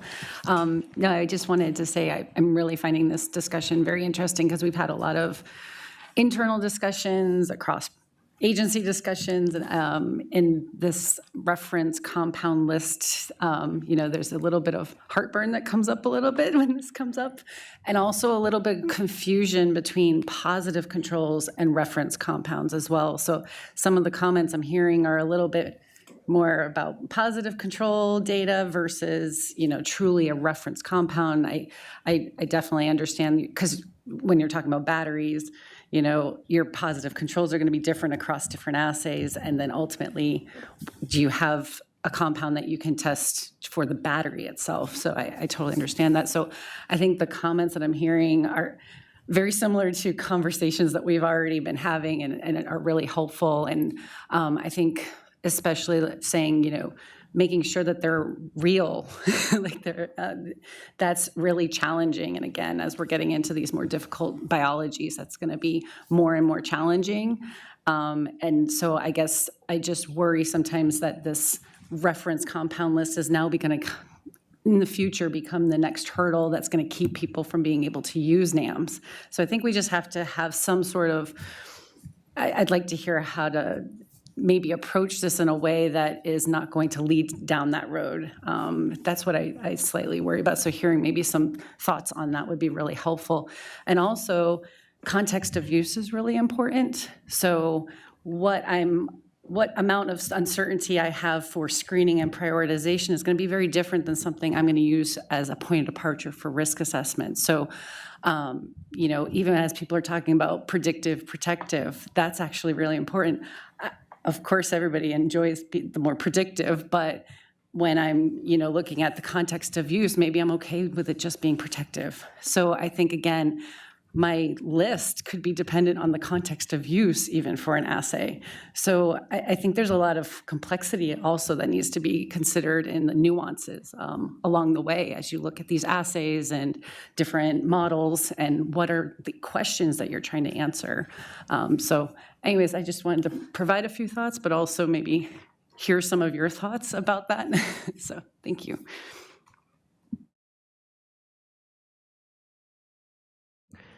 Okay, Dr. Marty has a hand raised. Is it directly applicable? Okay, perfect. So I've enjoyed this conversation as well. I have to say, I think the DNT, they did as good a job as you can imagine trying to pick out those positive and negative control chemicals or reference chemicals. There have been several groups that have worked on that to put together the list. But you can imagine when you get into chemicals of abuse, right? So the drugs of abuse where they have data linking that to DNT, it's IV exposures, it's, sometimes subcutaneous exposures were taken in as positive, evidence of positives for DNT, because that's the only information that they have available to them. And so they did a really nice job with that. But, now we're left applying this to something that we think maybe an oral exposure is going to happen or something like that. So, right, you have to appreciate that the complexity of compiling those lists, I think, is really challenging. I will say, too, that some of the simpler assays, we've moved away from, in the D&T space, it's biology-based, but they've moved away from these single molecular initiating events, right? They're on key events for, what can affect proliferation of neurons or differentiation of neurons. So, we're hopeful that in those spaces that there's a limited number of chemicals that should flag there, but we probably don't really even know what that is because we don't know actually how that occurs. So, we're in some ways limited by the information that we have available to us. I think the suggestion of orthogonal assays is a really good one. But I think that, for me, one of the advantages, too, for the DNT battery is the addition of functional assays like zebrafish, because that's helps me feel comfortable that we're covering adequate biology. But then picking out positive controls for those, that's hugely complex biology that I think we don't understand. So I'm not very helpful in this space, but I do think it's related to the complexity that we're trying to model. It makes it much more challenging to pick out what those chemicals should be. Any other SICATM members or ad hoc that want to reply to Dr. Perron?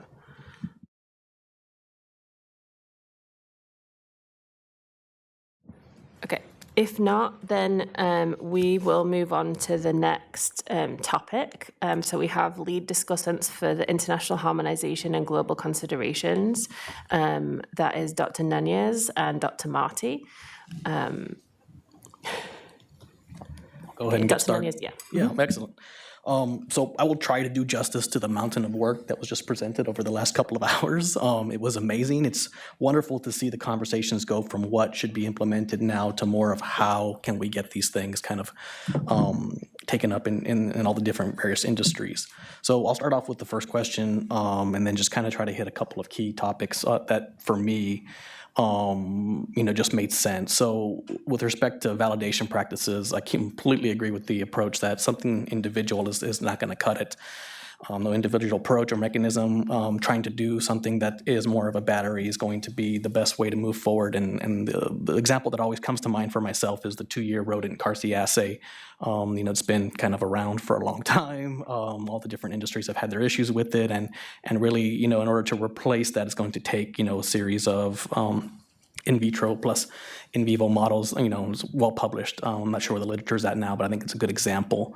When it comes to trying to make a lot of this easier for people to use, standardization is going to be key. So I'm glad to hear that was a big theme in the presentations. Anything that you can do, whether it's reporting templates, all of that is going to be extremely useful. And then I think the idea around the incentive, what's the incentive for people to use a lot of these NAMs, is complicated, but I think I take a simple approach to it. So I think anything that's going to improve the flow scheme of people that are developing molecules, whether it's in pharma, chemical, or agrisciences, is going to be a good incentive in and of itself. And being able to kind of work with these companies and maybe leverage some of their existing data to say, hey, look, if we're able to get access to some of this in a compliant way, we'll be able to hopefully give you models that may improve how you do your business.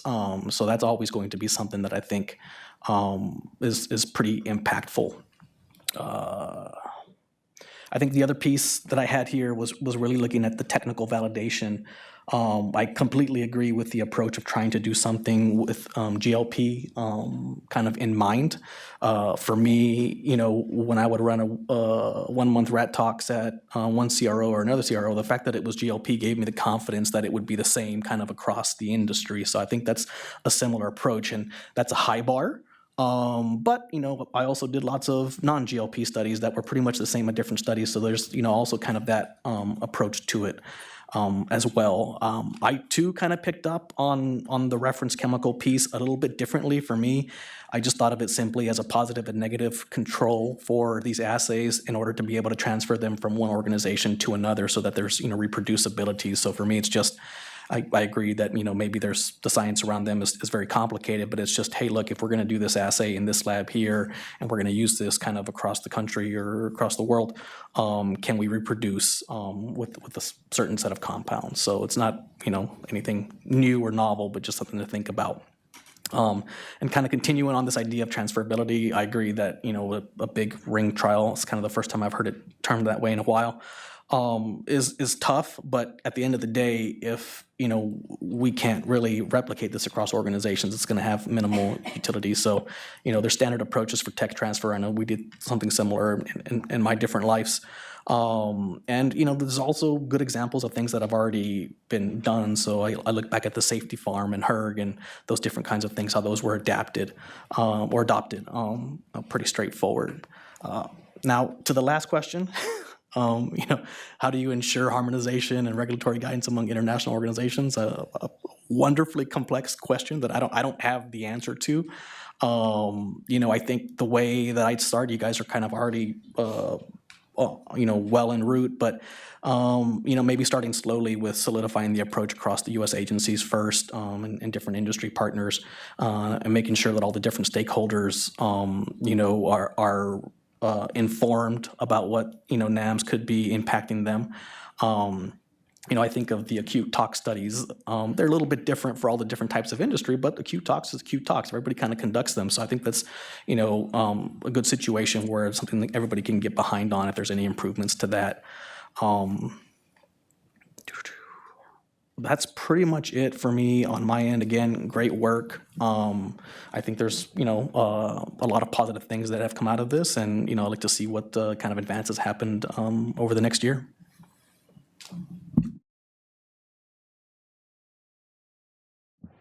Yeah, Dr. Marty? So I agree. I think the presentations were really good today. I think that Anne and Valerie really expressed a lot of potential for how we can get through and have a more globally harmonized approach. And so, taking advantage of the OECD programs can be time-consuming and labor-intensive, but certainly is the way to get things on a internationally global and harmonized stage. For the interlaboratory ring trials, I did want to comment about, it's so important to do this interlaboratory validation.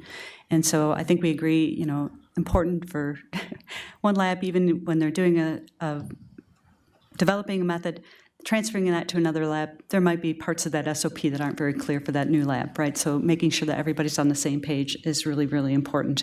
I think that we should have some flexibility in what that interlab reproducibility looks like, because I don't think we need to have this big ring trial every time. Maybe what we could do is we could set what those criteria should look like, and if we do an interlab transferability, reproducibility across 3 labs, and it's looking great and meets a criteria, maybe that's good. Maybe we don't need to continue with that, right?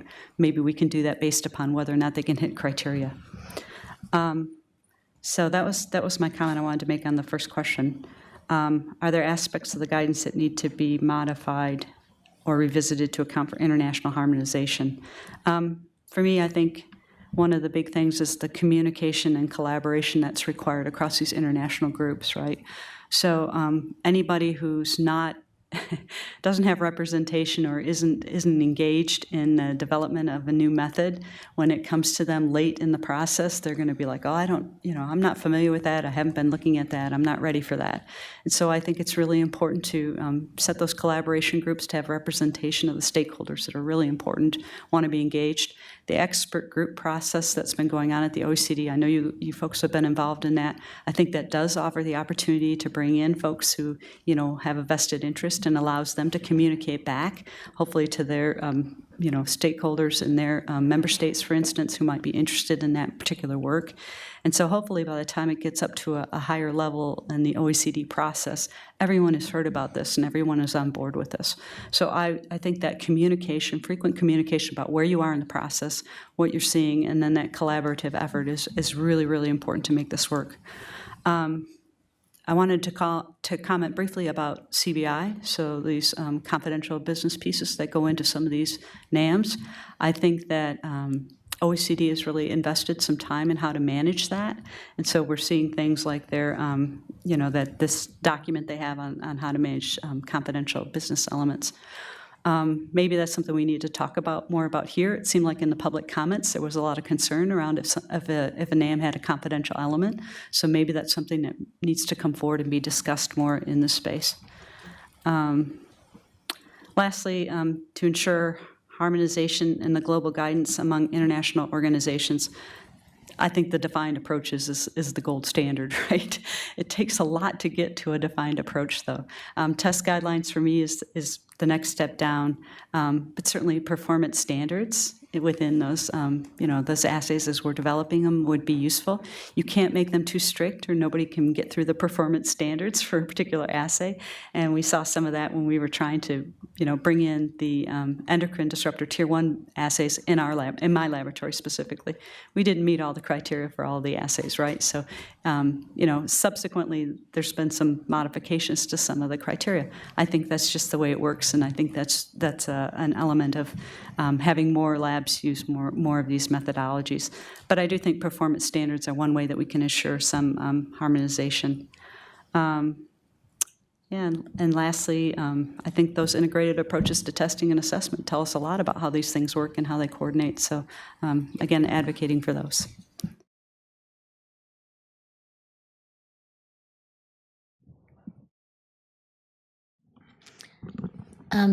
Just want to mention again, these were amazing presentations from Dr. Gorman and Dr. Zhu. Hopefully, I'm not sure if I'm saying that last name correctly, but one of the things that I should have probably asked a question after the presentation, but I really wanted to see what the consensus is about these repository databases, because they had mentioned there is a repository, there's a need for a repository, but there are currently some available, but they're not being widely used for these technically validated models. And I just wondered what the status of that is, if anybody knows kind of why they're not being used, or if there maybe were widely used, then we know, or if there's something being developed and what that could look like. Because I think that having that resource is really important for people to be able to rely on.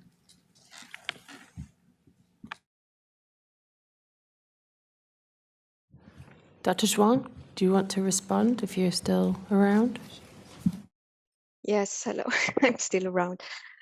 Yes, I mentioned during my presentation, with a tracking system of alternative methods towards regulatory acceptance, and the ICATM partners also introduced their methods that they have validated or peer-reviewed into that system. So it's very useful because you can track a method along its process through validation and afterwards regulatory acceptance.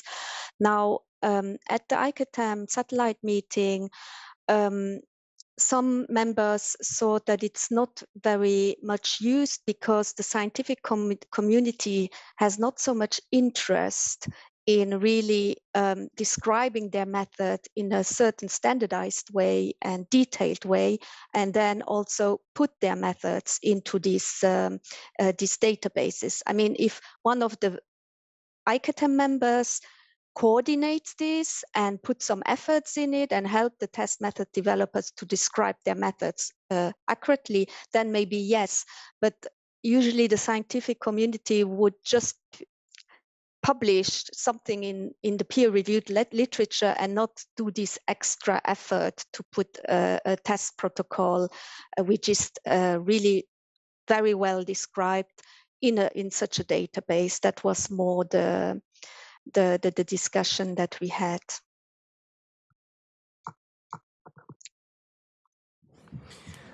And we are opening up the comments to any CICATA members who have comments, as well as any additional speakers who would like to respond.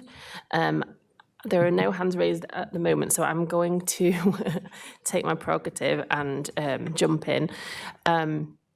I think it was an interesting point that was made by Dr. Gormalon earlier.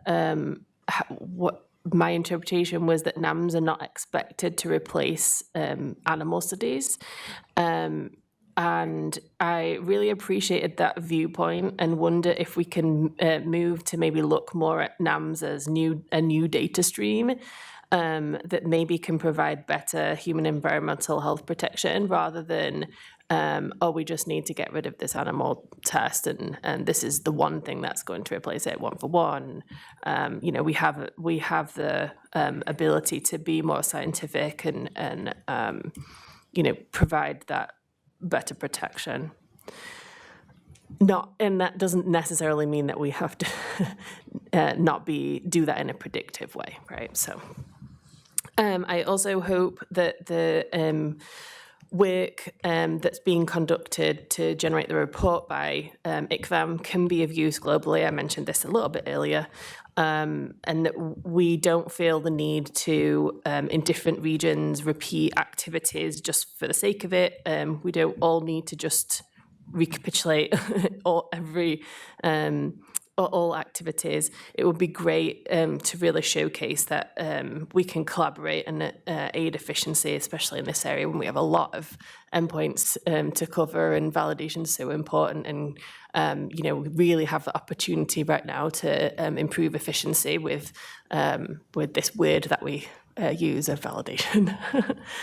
And then I really appreciate the emphasis on defining responsibilities, because I really do think that will help enhance collaborations, which I think we've discussed a lot, that is very important in order to progress. And then I wanted to quickly mention that to me, harmonization kind of starts with definitions. It might sound a little bit basic, but even if we look in the US, a basic example, because I'm more six-pack orientated, but eye corrosion is defined differently even in the US by EPA and CPSC, and it makes it difficult to design and accept NAMs when endpoint definitions are not necessarily even aligned upon by agencies. And that, that's a simple endpoint. Dr. Kleinstra? Thank you, Chair. I'm sort of chuckling because that's something that we live all the time, this lack of harmonization among sort of classification and labeling approaches, not just within the US, but globally as well. So the sort of discrepancies between, for example, the GHS system and the EPA system. And then as we were putting together the data set for this acute inhalation computational modeling exercise that we're going to be going through, we realized that there were potentially 17 different models that could be built to fulfill the different classification criteria and systems that different agencies use just within the US, depending on the phase of the substance, depending on the different agency's application. And so, trying to manage all of those in a way that is sort of harmonized and is feasible from a computational perspective is a challenge. But I want to go back to this discussion around validation and around things like performance standards and working through the OECD. So I to sort of reiterate some of what I've heard today to make sure that I'm taking it on board and understanding it correctly. IATAs have been mentioned multiple times. For those of you who aren't as fluent in OECD speak, these are integrated approaches to testing and assessment that are sometimes subject to things like expert judgment. They're a little more flexible, and they are operated through the Working Party on Hazard Assessment, but I think they represent a really excellent conduit for developing defined approaches, which, as Dr. Marty said, are ultimately the gold standard because they are objective, they are rule-based, and they should result in the same outcome no matter who applies them, but they can start as an IATA case study. And so working through how you would combine different NAMs in battery approaches to most effectively predict a human health endpoint or an ecological endpoint, and then figuring out whether or not that sort of weight of evidence approach could be standardized in a way that is objective and then could be codified as a defined approach, I think is a really, really nice sort of pipeline that's been followed for multiple endpoints. Skin sensitization was the first one, but it's now being followed, for example, for the developmental neurotox in vitro battery. The other thing that we've discussed at OECD, and I'll rely on Dr. Gormelon to expand on these comments, is the necessity of evolving from having a test guideline or a defined approach guideline that has a date stamp and a version and then just lives as that version until it gets reopened by the Secretariat for editing, but instead moving towards more living documents. So for example, as the protocols of these assays that are either standalone assays or information sources and defined approaches as they evolve based on experience, based on expanded chemistry, applicability domains, expanded use in regulatory decision-making. Often there's sort of improvements to the protocol. And so rather than having to go back, submit a project proposal to the OECD to reopen that work plan and go through sort of the administrative burden of updating it, instead having a guideline that refers to, a website where that protocol can be routinely updated by the method developer is something that I think the OECD is considering, but could also be applied to things like performance standards. So the comments that you made about how it was very challenging to implement some of the tier 1 assays for endocrine disruption screening in your lab because of the inability to adhere to some of those performance standards, we've experienced that in some of the validation studies that we've run. So looking at, for example, acceptance criteria for a negative control compound and finding that for one lab, their responses for this negative control were very, very consistent, but they were just above this sort of randomly chosen threshold of what is negative.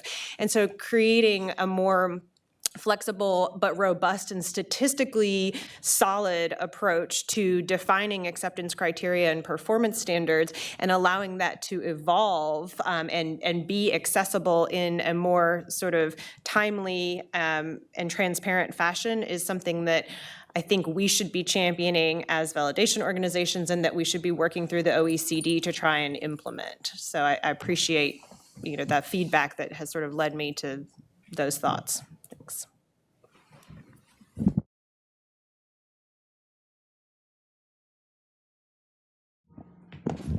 Thank you. I'm going to follow on your intervention, Nicole. You mentioned the IATA case studies, and I think it's really something that I didn't mention in my talk, but at OECD, we see the IATA case studies as an opportunity for putting NAMs into specific context of use and building confidence that certain NAMs that are robust enough, reproducible, can be combined together to address specific context of use. And once there is enough confidence and maybe also discussions around whether this context of use is common to different OECD countries or regions, then there is maybe an opportunity to start building a defined approach if we know that it's going to address a common need.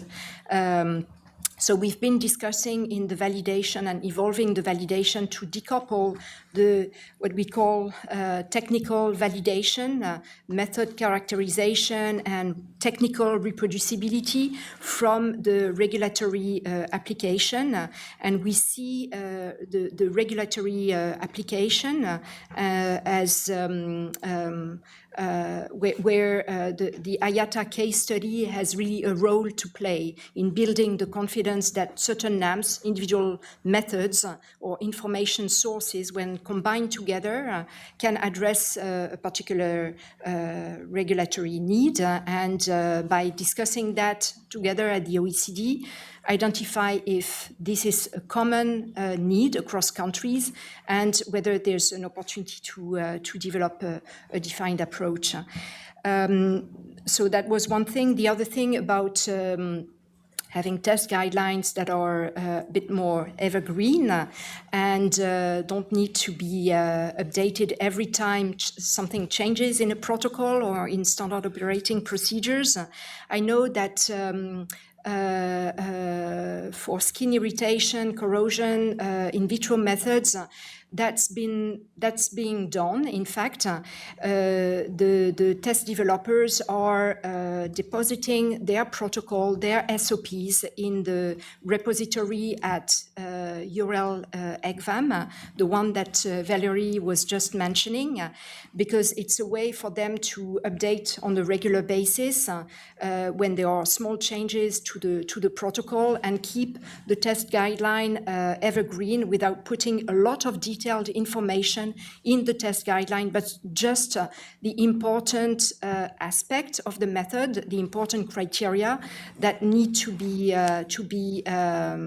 that are common across different protocols. So for instance, when we have similar methods covered by the same test guideline. So it's in fact, bringing the test guideline a little closer to what you described as a performance standard test guideline. So, and I know from method developers that they are using the TSAR database at URL EGVAM for that exact purpose, so that the test guideline stays evergreen. But these are tiny steps, and we need to make more of these steps when we uptake more complex technologies in the future, and when we think about the evolution of performance standards, for example.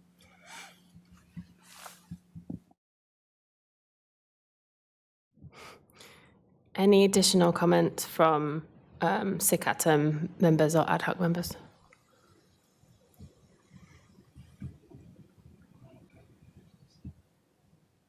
Okay, silence. Wow, okay. Everyone is ready to be done, I think. Great comments, great talks today. I think I'm not alone when I can say that we had a great discussion. Glad that we were able to be ahead of schedule and you know, really focus on the discussion, because I feel like a lot of us believe that to be the, you know, the core piece. After all, we're trying to be helpful to ICFAM. So with that, we'll adjourn for day one.